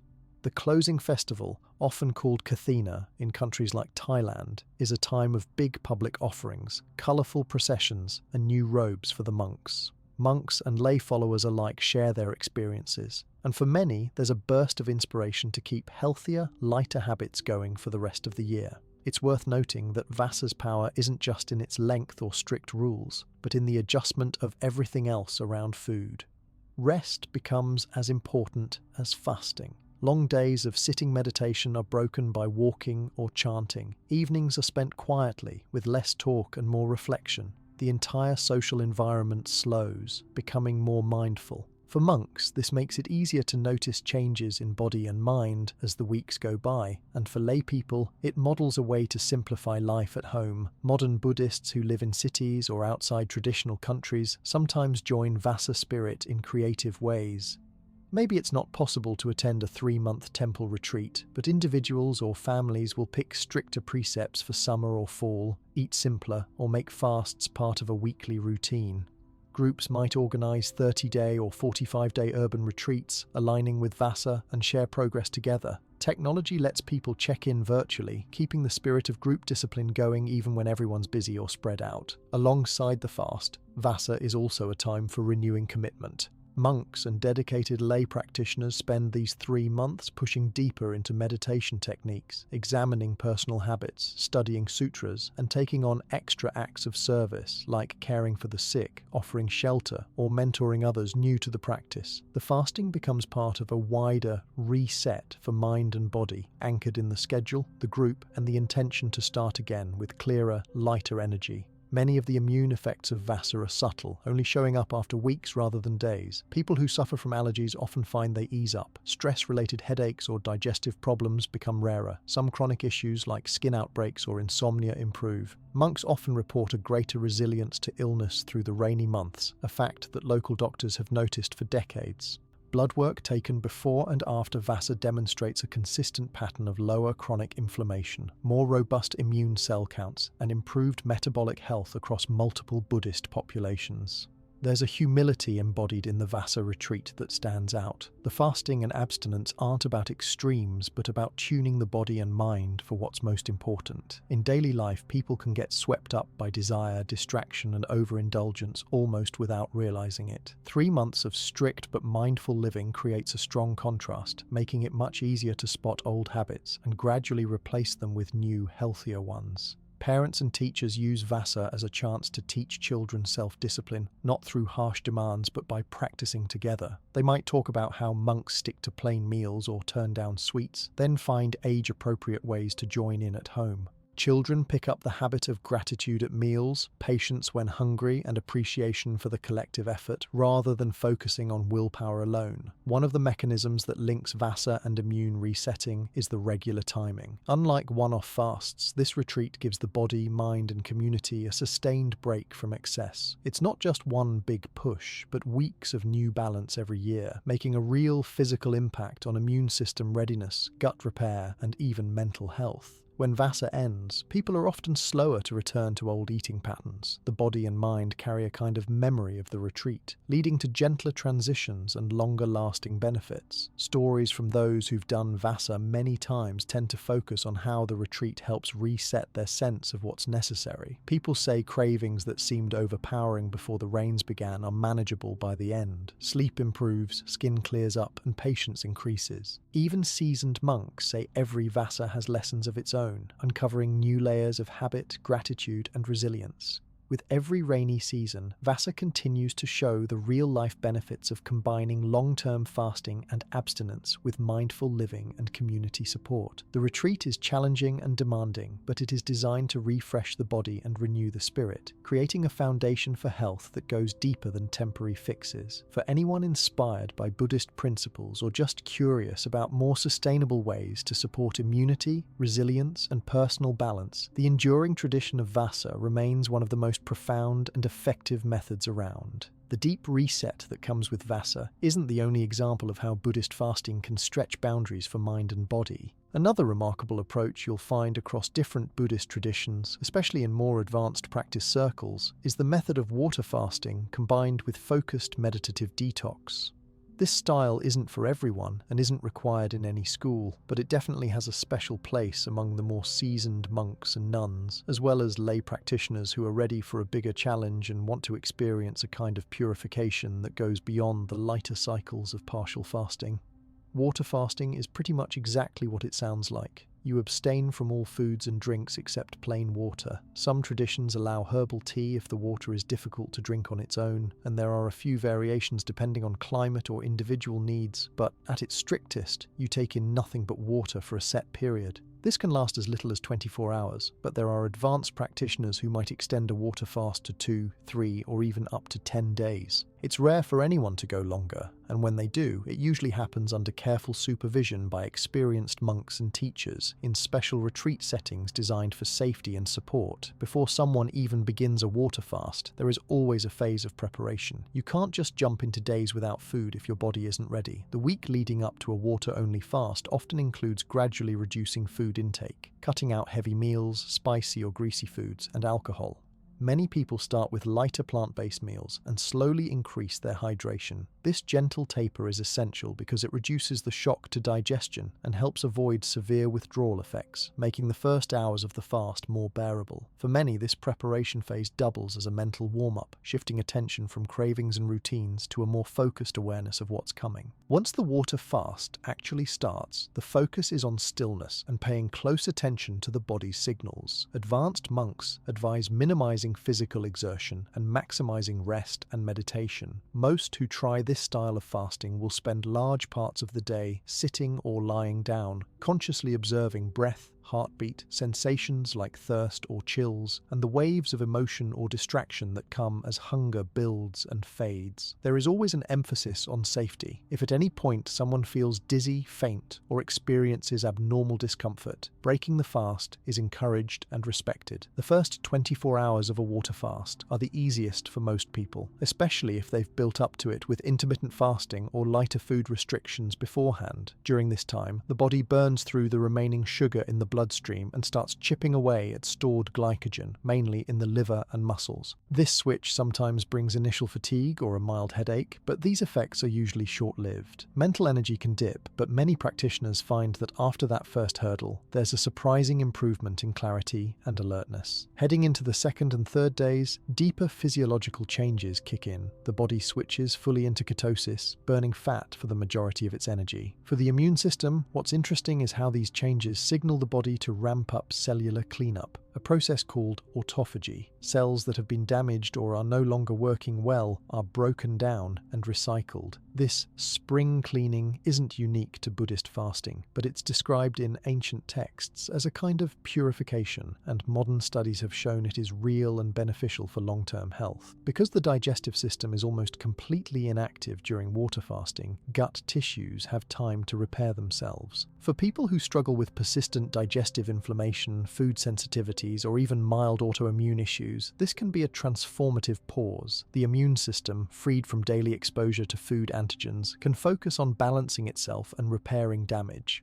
Some who regularly go through short water fasts describe getting sick less often, recovering faster from colds, or simply feeling less bogged down by sluggish digestion or allergies. The mental aspect of water fasting cannot be overstated. Not eating, even for a single day, brings up emotions, thoughts, and hidden anxieties that people might not have noticed when life is busy and full of choices. Buddhist teachers encourage practitioners to watch these patterns closely. Meditation is used as a container for these experiences, giving a safe space to notice anger, restlessness, boredom, or subtle changes in energy without pushing them away or acting on them. Hours might be spent with eyes closed, observing how hunger rises and fades, or simply focusing on the rhythm of breath and heart. For more advanced practitioners, water fasting is combined with periods of silent retreat. No talking, no electronics or books, no external distractions at all. The day is structured with blocks of sitting meditation, walking meditation in slow motion, and long periods of rest. Some settings have a retreat master or elder present to quietly check in, making sure everyone is safe and still stable physically and mentally. The supportive environment helps people handle the strong physical and mental effects that can come with sustained fasting. Breaking the water fast is a ritual in itself. Afterwards, you don't just jump into a big meal, no matter how hungry you might be. The process begins with a few sips of water or a light, warm broth. The first solid foods are almost always plain rice, simple steamed vegetables, or diluted porridge. The goal is to give the digestive tract a gentle re-entry into normal function, minimizing the shock to the system and watching carefully for any lingering weakness or discomfort. It might take a full 24 hours to resume even half the usual food intake, and most people notice that their appetite resets. It takes much less to feel satisfied. Emotionally, this refeeding window is often described as one of the most peaceful and grateful experiences in a person's practice. Even a bite of plain fruit or a spoon of porridge tastes intense and satisfying. Some practitioners say their taste buds wake up after a fast, and everyday food is transformed from something casual or routine into a source of deep pleasure and appreciation. Over time, those who incorporate seasonal or occasional water fasts into their Buddhist path notice real shifts not just in immune resilience or digestion, but in the ease of meditation and day-to-day calmness. A practice that was once daunting, even a little frightening, becomes a regular part of the calendar, something to look forward to as a period of deep cleaning and letting go. People often notice that stressful or compulsive habits with food, caffeine, or stimulants fade over months and years. It's not unusual to find Buddhist retreat centers offering yearly or quarterly short water fasts, each supported by staff, sangha, the spiritual community, and clear, practical guidelines. In terms of physical health, studies have shown that properly managed water fasting, especially when done in supportive environments, leads to measurable boosts in immune activity and in the balance of hormones. Inflammatory markers in the blood drop, and immune cells show improved function when tested in laboratory studies. There's even evidence that periodic water fasting can reset certain aspects of metabolism, making people less likely to suffer from chronic metabolic problems over time. What stands out in Buddhist practice is that water fasting is never just about not eating. It's always paired with intensive mindfulness, a clear sense of intention, and the support of the group or the teacher. There isn't any glorification of pushing through at all costs.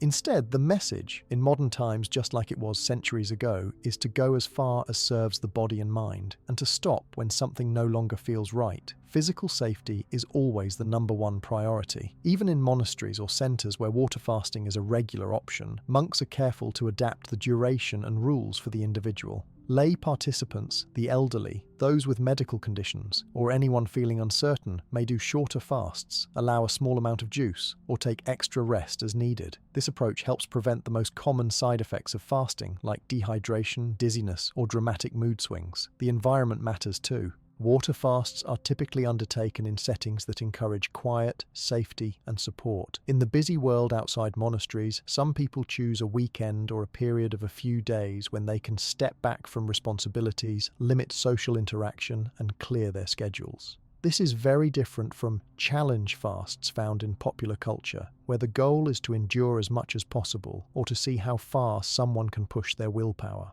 Buddhist water fasting is less about proving something and more about returning to a gentle, clear, focused baseline. It's important to look at the mental clarity and tranquility many practitioners describe after water fasts. Heavy meals and constant snacking can cloud attention and make meditation challenging, especially for beginners. After a day or more of water fasting, it's common for people to sit in meditation with less physical restlessness and fewer dips in energy. Little aches fade.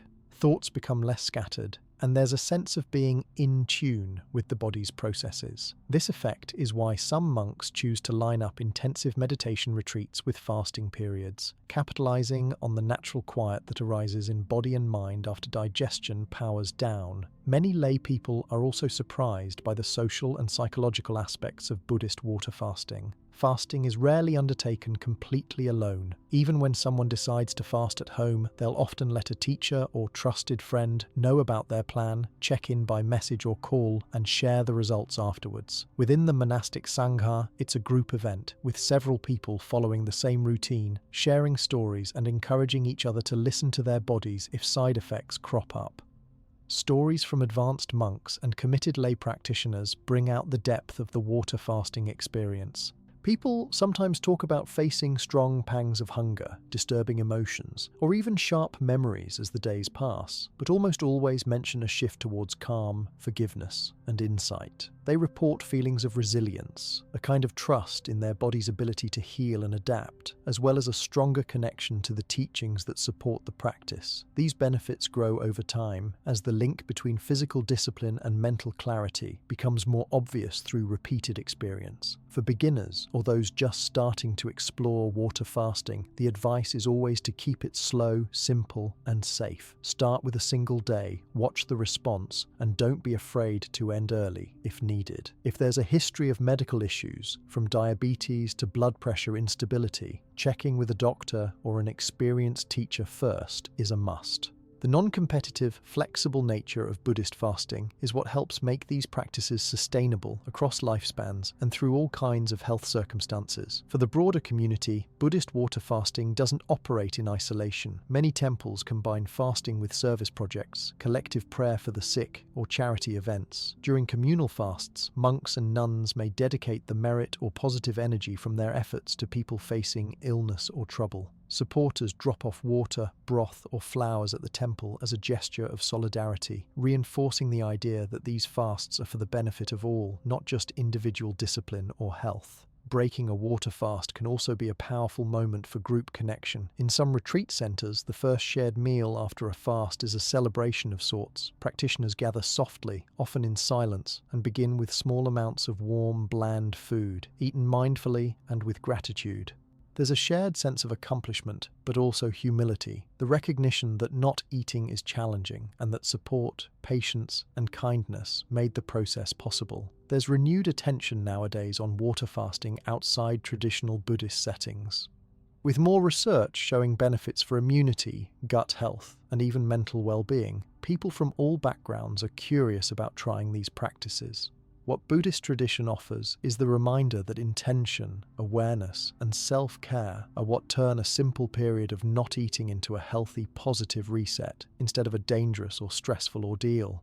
In summary, water fasting and meditative detox represent some of the most refined and intense forms of Buddhist practice around immune health. They require preparation, care, and plenty of support, but the results speak for themselves for those who make it through safely. Stronger immune function, better clarity, heightened gratitude, and a more gentle, balanced approach to eating and daily life all follow fasts that are planned and guided well. Ultimately, it is the blend of physical challenge and deep mental attention that gives Buddhist water fasting its lasting value, not just as an occasional health practice, but as a pathway to greater resilience, compassion, and genuine calm in an unpredictable world. All these different ways of fasting you see in Buddhist tradition, from group cycles and season-long retreats to silent water fasts, really stand out because they always go hand in hand with meditation and mindful breathing. It's not just about cutting out food. The connection between what you do with your body and how you settle your mind is everywhere in the Buddhist approach to health, discipline, and immunity. If you watch a group of monks on a fasting day, you'll notice that nearly every hour is built around some kind of meditative routine, and that isn't just by chance. Fasting in Buddhism, maybe more than in any other tradition, stands out for the way it relies on focused awareness techniques to actually make fasting easier, less stressful, and a whole lot more effective as a reset for your entire system. For starters, meditation and mindful breathing aren't seen as extras or something you tack on at the end. They're baked into the fasting process from the very beginning. Monks and lay practitioners often start any fast with a period of sitting meditation. That first session, often just 10 or 15 minutes, helps to clarify intention. It's a moment to get real about why you're fasting, what you hope to reset or clear out, and what's going on inside you before the fast puts on the pressure.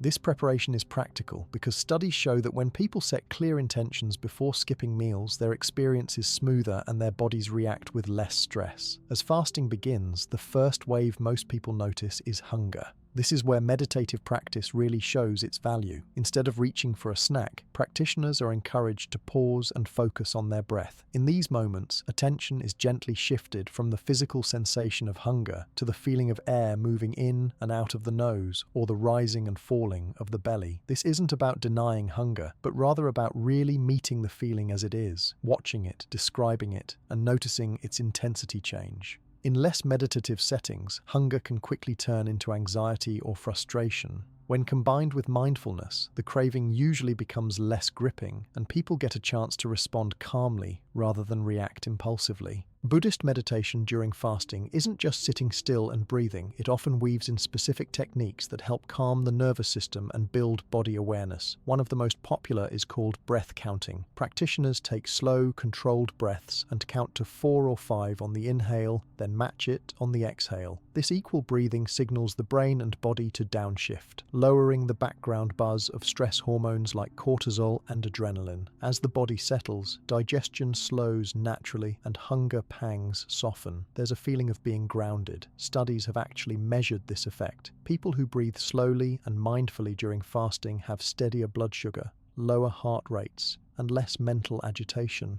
Another common strategy is scanning the body for sensations while sitting quietly. This means paying attention, without judgment, to all the places where tension, warmth, hunger, or itchy feelings pop up. For a lot of practitioners, these body scans lead to little discoveries: tight spots in the shoulders, old aches, butterflies in the stomach. As a fast continues, discomfort can move around and mental focus drifts.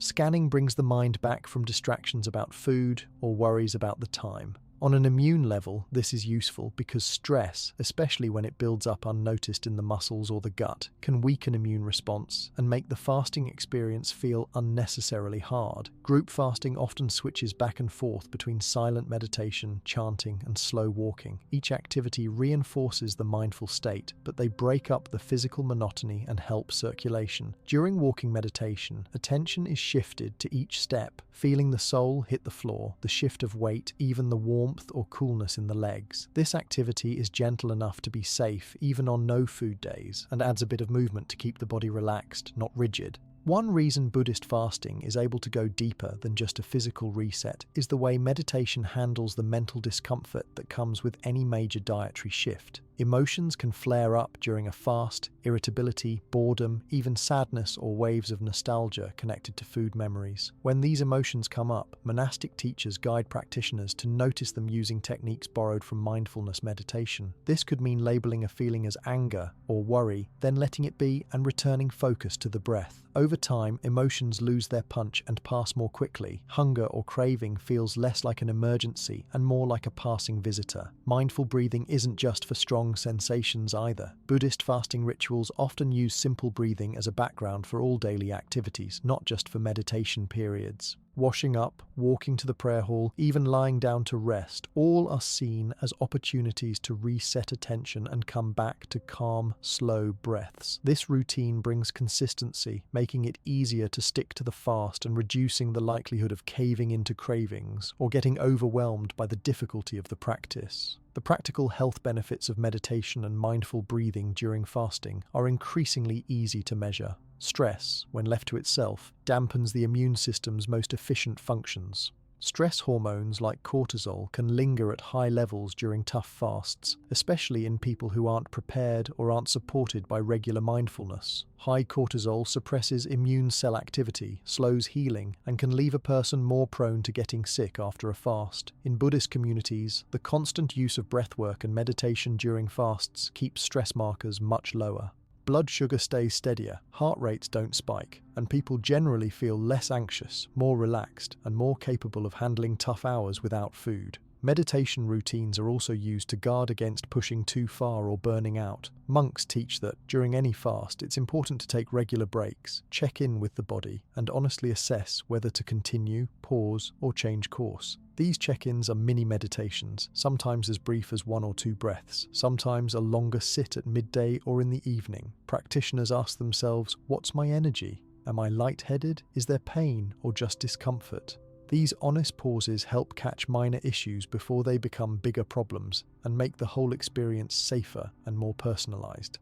An overlooked part of the Buddhist approach to fasting is how mindfulness around food carries over into the hours when eating resumes. After a period of fasting, breaking the fast is always done in silence, with attention on every part of the meal. The first sip of broth or bite of fruit is eaten slowly, often with gratitude and awareness of taste, texture, and effect on the body. This breaks the habit of rushing or overeating after a fast, and helps people get used to smaller portions and simpler foods naturally, over months or years. This retrains eating habits and builds a hunger awareness that is especially protective against issues like binge eating or stomach upset. The support of the group is another layer to how meditation and mindful breathing make fasting effective and bearable. When everyone meditates together, there's a natural encouragement to keep going, and difficult waves of hunger or restlessness wash over more quickly. It's easier to remember to return to breath, posture, or gentle focus when the room is filled with others doing the same thing. The energy of focused awareness isn't just an idea, it's something that becomes practical support, especially on longer fasts or intense retreat days. For individuals who try Buddhist-inspired fasting but aren't living in a monastery or temple, the combination of fasting and meditation can be adapted easily. You can set reminders to pause and breathe every couple of hours, or use a bell or timer to break up long fasting stretches. Keeping a journal of sensations, energy, and emotions can help surface patterns that meditation makes obvious. Sometimes a certain hour of the day afternoon is always tough, or certain worries and thoughts come back each day. Mindfulness helps recognize and work with these patterns, rather than getting caught up in them. Sometimes specific meditative techniques are taught just for fasting periods. In some traditions, the loving kindness or metta practice is used to direct supportive thoughts towards oneself and others, softening self-criticism if a fast is broken early or if strong discomfort makes someone grumpy or irritable. Compassion meditation helps reduce guilt around not being perfect and instead cultivates patience, which can be just as important for the immune system as physical rest. When practicing breath meditation, posture matters too.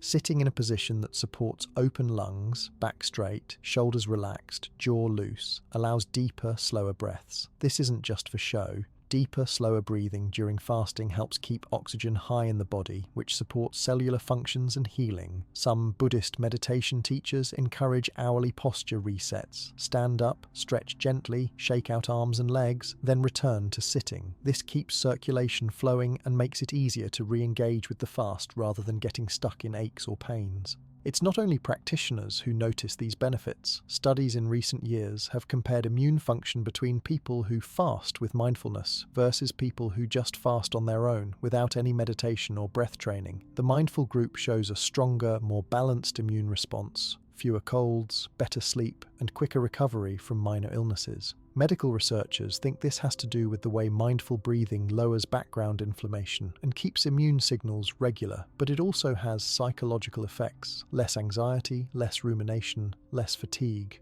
On longer retreats and in monastery routines, meditation and fasting are often synchronized with the natural rhythms of the day. Early morning fasted meditation is clear-headed and calm.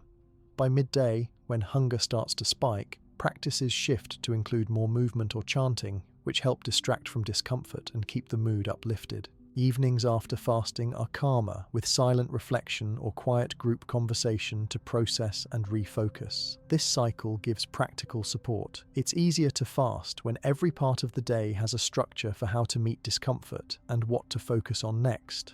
Buddhist fasting also emphasizes using breath awareness to manage transitions. Like when a fast ends and eating resumes, the mind is invited to slow down and savor. Rather than automatically grabbing lots of food out of relief, people are taught to pause for a few breaths, notice excitement and anxiety, and then choose food consciously, chew slowly, and set down utensils often. Over time, practitioners report fewer digestive upsets and a more stable appetite, even returning to regular eating routines. For people managing health issues or uncertainty about fasting, the Buddhist approach of gentle attention and breath-based meditation makes it easier to listen for early warning signs. Headaches, lightheadedness, or drops in mood can be noticed earlier and adjusted for rather than ignored or pushed through, preventing serious problems from building. The belief is that success isn't about not eating the longest or enduring the most, but about tuning into the body and mind together and making the wisest choices available in each moment. While Buddhist fasting is focused on the inner experience, the impact often ripples outward. People who include mindfulness and conscious breathing report feeling calmer and more resilient in other areas of life, at work, with family, and in moments of stress. This effect helps maintain immune strength year-round, building a kind of emotional buffer that keeps regular stressors from dragging the body's defenses down. Many monastic teachers say that the single best thing you can do during a fast is to pay attention, not just some of the time, but throughout the whole experience. Whether sitting, walking, resting, or even just waiting for the next group meditation session to start, mindfulness acts as an anchor, keeping the process productive and gentle. For those starting out, even just a couple of minutes before each meal or before the urge to eat kicks in can make a dramatic difference in how easy fasting feels and how effective it becomes for physical and immune health. One thing that comes up in conversations with monks and long-term practitioners is that the skills built through meditative fasting, patient awareness, gentle breathing, self-observation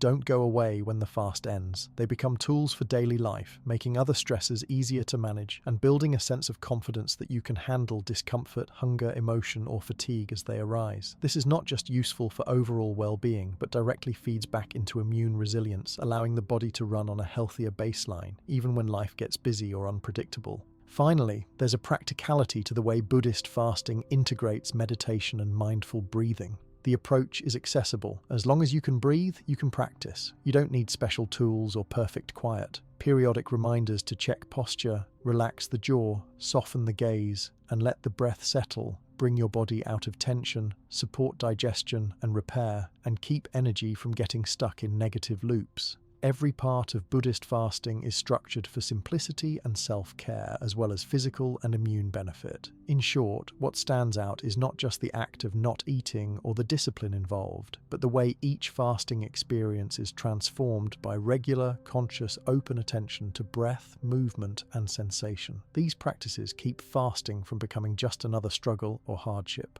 They turn it into a safe, manageable, and even uplifting reset. One that supports your mind and body together and makes you feel at home and at ease, step by step, no matter where you are. That blend of mindfulness, conscious breathing, and carefully structured fasting makes the Buddhist monastic approach both fascinating and surprisingly practical. What stands out for a lot of people is the way these ancient routines work, not just in a mountain monastery, but in daily life. Even right now, whether you live in a city apartment or a busy suburb, translating these monastic fasting practices from temples into the real world might seem tricky at first. After all, monks have schedules designed for discipline, fewer distractions, and a ton of group support. But ordinary people, students, parents, professionals, are finding ways to adapt the logic and benefits of these routines so they actually fit around jobs, families, and unpredictable days. The first thing that's clear is you don't have to become a monk to reap the rewards from Buddhist-style fasting. Most people start small rather than going straight for something as rigorous as 3 months of Vassa or back-to-back Sojong cycles. One of the easiest places to begin is with intentional pause meals. For example, some folks pick a single day a week, say every Thursday, and focus on a sunrise to midday window. They eat breakfast and lunch mindfully, sticking with lighter foods like fruit, porridge, breads, or steamed vegetables, and then refrain from snacks and dinner until the next morning. That leaves the body with a break of 15 to 18 hours, very similar to monastery routines, but simple enough for someone to manage without changing their entire lifestyle. What helps this work is having a plan and setting clear boundaries. A lot of people use their phone's alarm or a kitchen clock to mark fasting starts and fasting ends times, so temptation is a bit easier to resist. Others put a sign on the fridge or make an agreement with a partner or roommate to encourage each other. Even with these simple strategies, the impact can add up. Less evening snacking, more stable blood sugar, a sense of lightness in the body, and most importantly, the space for the mind to settle down and notice daily habits. For adaptation, intention is one of the biggest secrets. In monasteries, every fast starts with a statement of purpose. You can do the same thing at home or work. Before the fast begins, sit down for 5 minutes, close your eyes, and set a clear goal. Whether you want to break a pattern of stress eating, calm digestive troubles, or just reconnect with your own body's natural hunger cues.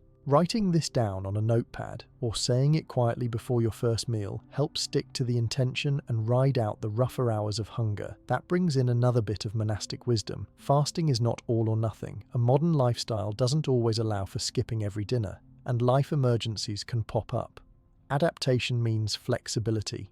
If you have an important dinner with friends, you can shift your fasting window earlier in the week. Or if you feel unwell, letting go of the fast altogether is not seen as failure, but as following the core Buddhist idea of tuning into your needs honestly. That adaptability is what makes fasting sustainable and supportive instead of feeling like a punishment. Lay practitioners often bring mindfulness into their eating routine in smaller ways too. Some people decide that for a month, dinner will always be eaten silently or with no screens, using the first few bites to notice taste, temperature, and fullness. Others try slow breathing or gratitude pauses before and after each meal. These micro habits do not look dramatic, but after several weeks, they make overeating and emotional cravings much less frequent, and people start to recognize when they are eating out of boredom instead of true hunger.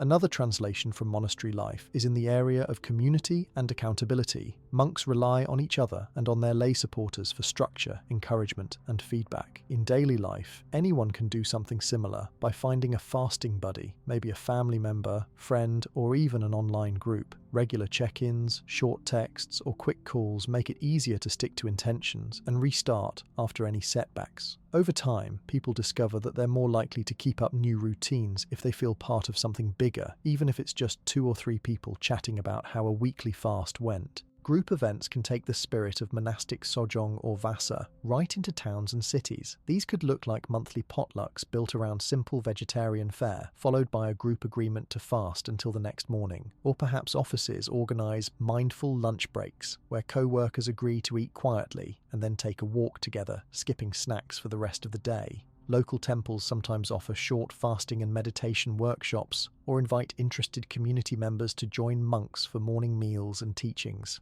These social elements feed the same sense of support and accountability that make fasting easier in monasteries. Food choices are another area where monastic habits provide good models, and they are easy to bring into a regular kitchen. Monks typically eat simple, plant-based foods cooked with minimal oil, flavorings, or sugar. You can try this by planning 1 or 2 Buddhist-inspired meals each week, featuring whole grains, legumes, greens, and plain fruit. Serving size is watched and eating stops before feeling overfull. When fasting ends, meals are broken gently, with the first bites chewed slowly and appreciated for their taste and how they make your body feel. These practices naturally reduce cravings for sweets, chips, or highly processed foods, replacing them with satisfaction from real, nourishing ingredients. For those interested in more intensive experiences but unable to take days away from work or family, occasional modified water fasts or semi-fasts can fit in. Setting aside 1 Saturday each month just for water, tea, and ultra-light foods like barley soup or broth, all done with plenty of rest and gentleness, is both doable and effective. Preparing ahead, restocking with broth, clearing your calendar, letting others know about your plans can help you complete the fast comfortably and safely. If you feel dizzy or weak, reintroducing food immediately is always the priority, echoing the care monks take in their own community. Mindful movement and breathing are easy to fold into fast days too. You can set aside 5 or 10 minutes every hour for deep breaths, slow stretching, or even a short walk.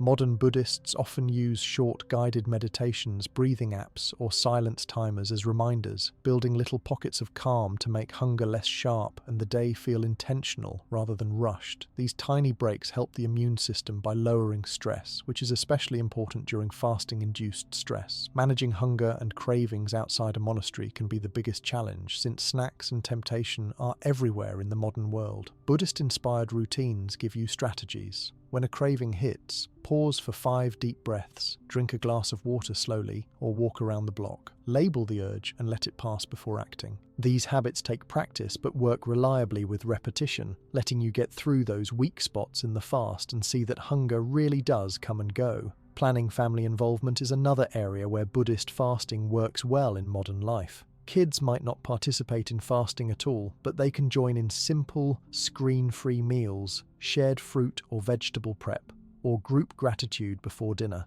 Partners and roommates can agree to keep certain snack-free zones or times, or to support each other in sticking to a chosen fasting schedule. Having a supportive home environment reduces misunderstanding and even inspires others to try similar routines for their own reasons: wellness, mental clarity, or just seeing what happens. After any fasting window, the Buddhist pattern is to resume eating mindfully and simply, paying special attention to the first 24 hours post-fast. This helps prevent overeating and irritation to the digestive system. Start with a small meal, soft rice, broth or fruit, then slowly return to regular food as the body guides you. Carrying gratitude and presence into every bite turns these meals into more than just refueling, strengthening your awareness of food's effect on mood and immunity.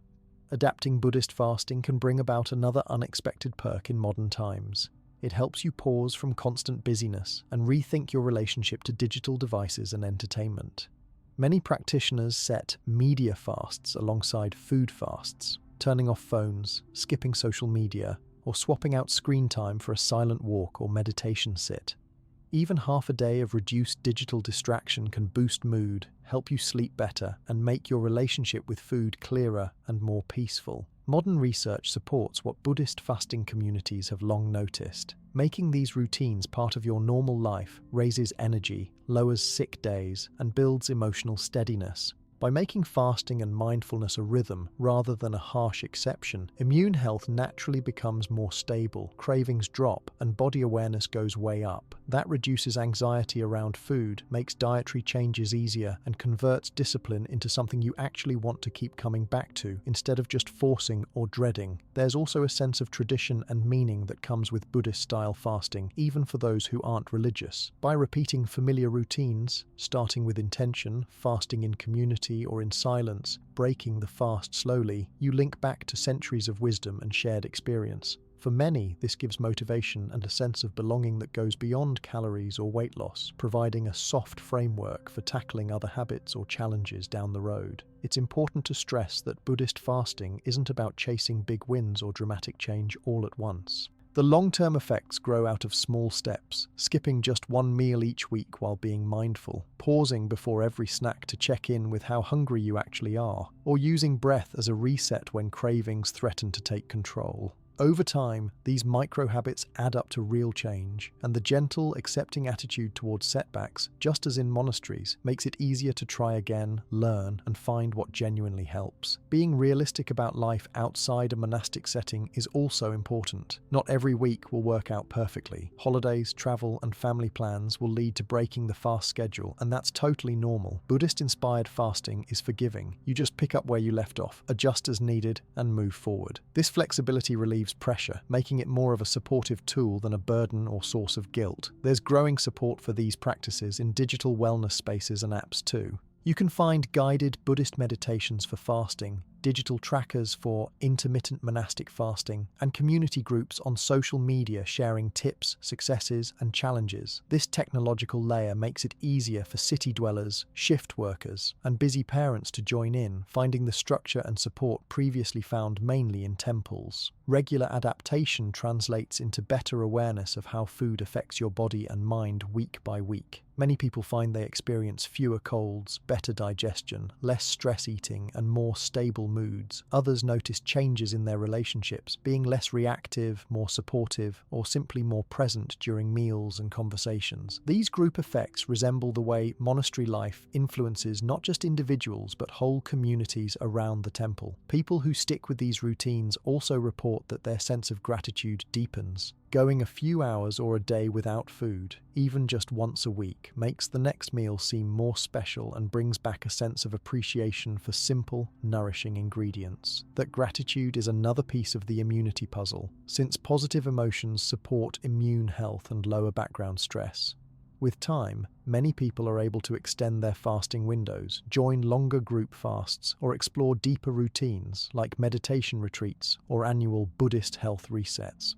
The core advice always remains the same. Move slowly, listen to your body, be consistent, and make support part of the plan.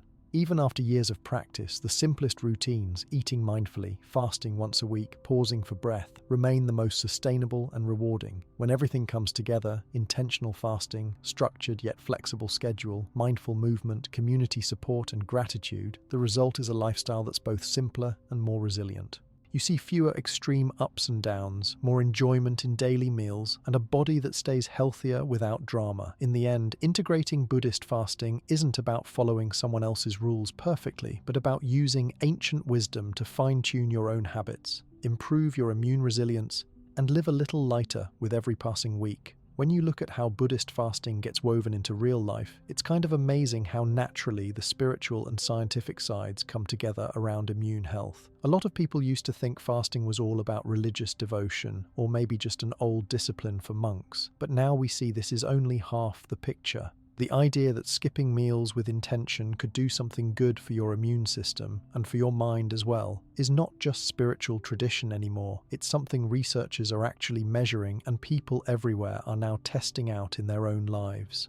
The way Buddhist teachings have looked at fasting for centuries is pretty straightforward. They see fasting as a tool for purifying not just the body but also your state of mind and your habits. The stories you hear from monks and lay people alike usually mention that regular fasts are a chance to clear out karma, meaning they're deliberately stopping for a pause, letting old habits quiet down and giving the body time to do its own house cleaning. In daily temple life, or during longer retreats like Vassa, these fasts are planned, deliberate, and surrounded with reflection, rest, and always a little more silence and meditation than usual. The teachers say this opens inner wisdom, and that's their way of describing the body's own instinctive ways of fixing what's out of balance. Decades ago, these ideas would have sounded too mystical for science to take seriously, but in recent years, a new wave of research started looking at fasting from a closer biological angle. Scientists have now confirmed that regular, intentional breaks from eating do all kinds of things that Buddhist communities have noticed for generations. You give your digestive system a real rest, which lowers background inflammation and gives your gut lining time to repair itself. This directly boosts immune health, since such a huge percentage of the body's active immune cells live right in and around your intestines.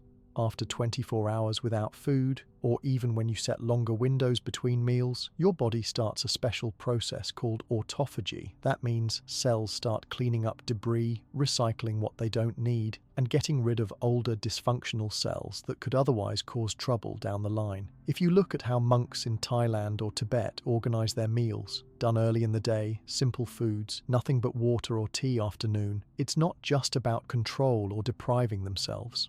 The results match up well with new ideas from circadian biology and nutrition. Eating in a set daytime window gives the body a good chance to use the evenings and nights for repair and recovery. Fasting lowers bad cholesterol, supports repair of blood vessels, and most importantly, signals the immune system to stay on its toes. People report, and research confirms, lower rates of chronic disease in communities where these habits are normal. On the spiritual side, every step of Buddhist fasting is paired with intention, group support, and a context of kindness. You don't just skip a meal alone, it's part of a larger cycle. Confession, chanting, group silence, or shared ritual meals. Buddhists see fasting as a way to weaken attachment to cravings, a habit that, according to Buddhist thinking, clouds both judgment and contentment. Letting go of these patterns through structured fasts is said to improve clarity, build generosity, and renew compassion. The modern spin is that by learning to tolerate hunger, people become less reactive, more thoughtful, and surprisingly, a bit happier with what they have. Modern medicine keeps pushing the dialogue forward. Research on intermittent fasting and longer fasts shows positive effects for immune regulation, especially for reducing chronic, low-grade inflammation, the kind that can quietly create a background for heart disease, diabetes, arthritis, and other immune-linked issues. Hormones like cortisol and insulin become more balanced with fasting.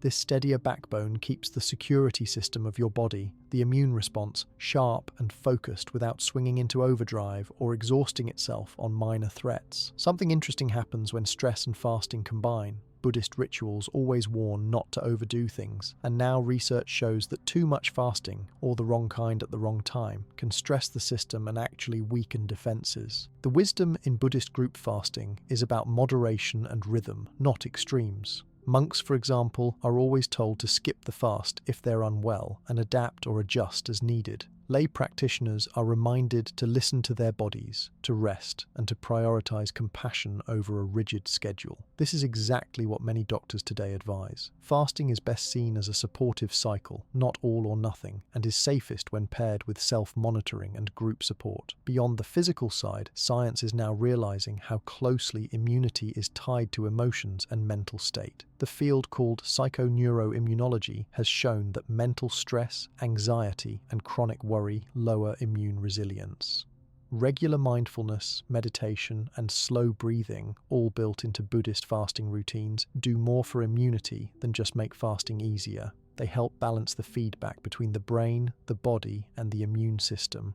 People who fast and meditate together report less anxiety, less fatigue, and recover from colds or minor illnesses more quickly. When these rituals are practiced in a group, as you see in monasteries or community fasting events, the benefits show up not just for physical health, but for social well-being. People feel supported and less isolated, which by itself lifts immune function and general health. There's a sense of accountability, warmth, and belonging, a social medicine on top of the physical one. On the other hand, those who fast just for weight loss or random challenge with no real intention or group structure often report higher stress, less enjoyment, and a greater risk of overdoing it or feeling discouraged.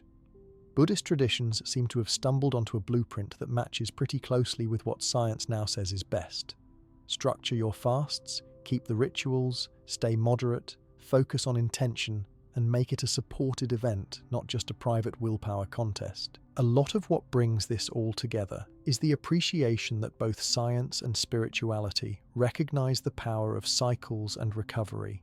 In Buddhist tradition, fasting is woven around the calendar, linking up with moon phases, holidays, or regular days of the week. This rhythm lets the body run through repeated bouts of cleansing and repair, and the mind practice letting go in waves, not just one big push.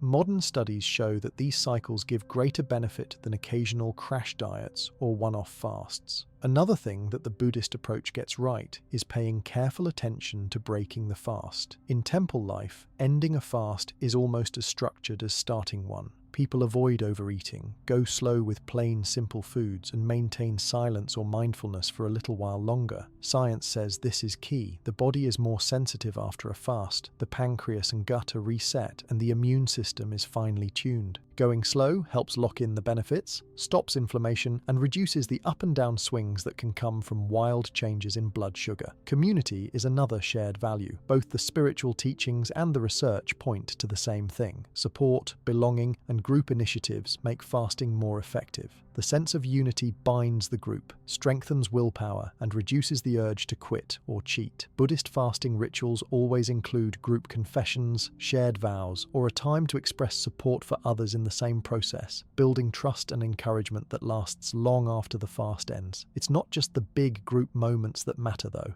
Regular, smaller acts of pause, like not eating after sunset, sitting in silence for 10 minutes, or slowing down with a few deep breaths before meals, seem to have measurable effects on health.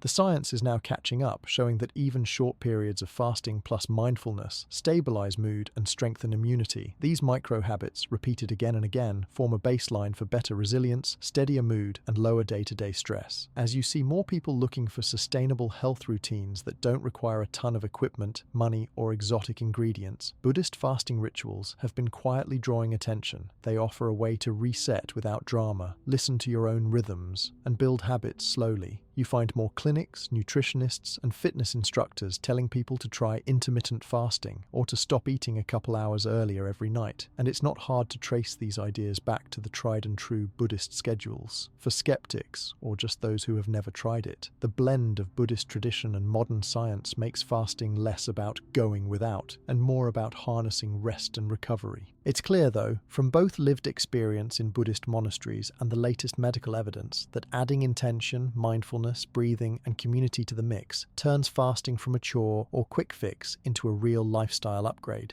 Interestingly, the wisdom from Buddhist fasting isn't just for healthy, young, or highly disciplined people. The system adapts. Elders, people with chronic illnesses, pregnant women, and even children take part by changing up the vows, the food, and the expectations. The heart of the matter is always participation, intention, and rhythm, never pushing past your safe or comfortable edge. Monks encourage rest, compassion, and small adjustments as a way to maximize health without risking burnout or harm.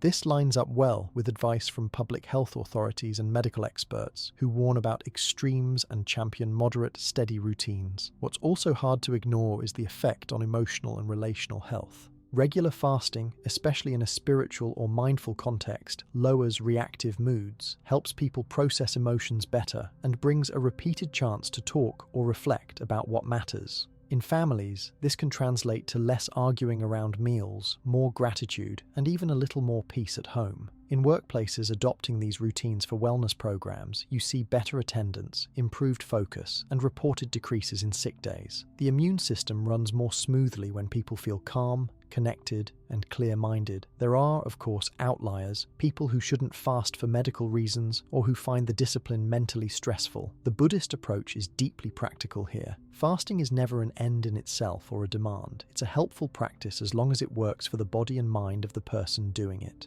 When fasting is not an option, people still take part by keeping to lighter meals, doing extra meditation, or focusing on rest. There are always routes to take part in the pause and reset spirit, even when the main action, going without food, does not fit. Perhaps what feels so contemporary about Buddhist fasting is its openness to learning. Communities try, observe, adapt, and share stories. When a new study comes out confirming a benefit or pointing to a risk, monks and teachers talk about it, reconsider guidelines, and help lay followers adapt accordingly. There's no pressure to follow blindly, but instead a steady encouragement to remain curious, thoughtful, and responsive to both lived experience and verified evidence. Take away the centuries of ritual and the spiritual words, and the outline remains surprisingly practical. Fast regularly, in a scheduled and supported way. Pay attention to how you feel, use meditation, breathing, and gratitude to calm the ride. Reconnect with community, and keep it all realistic and caring. This approach continues to bridge the worlds of traditional wisdom and current science, offering a flexible blueprint for anyone hoping to strengthen immunity, uplift mood, and gently reshape daily habits in a way that actually lasts. The bottom line is, Buddhist fasting, done safely and mindfully, turns out to be more than just a religious practice. It's a living experiment where intention, community, and attention all play a part in helping the immune system heal, reset, and defend you against the daily ups and downs of modern life. Whether someone approaches it from a faith angle, a wellness mindset, or just plain curiosity, the advice is surprisingly similar. Keep your pauses gentle but regular, match structure with care, lean on others, and let every fast open a little more space for health, gratitude, and clarity. This is how spiritual rituals and science can walk hand in hand, lighting up new ways to care for yourself and for the people around you.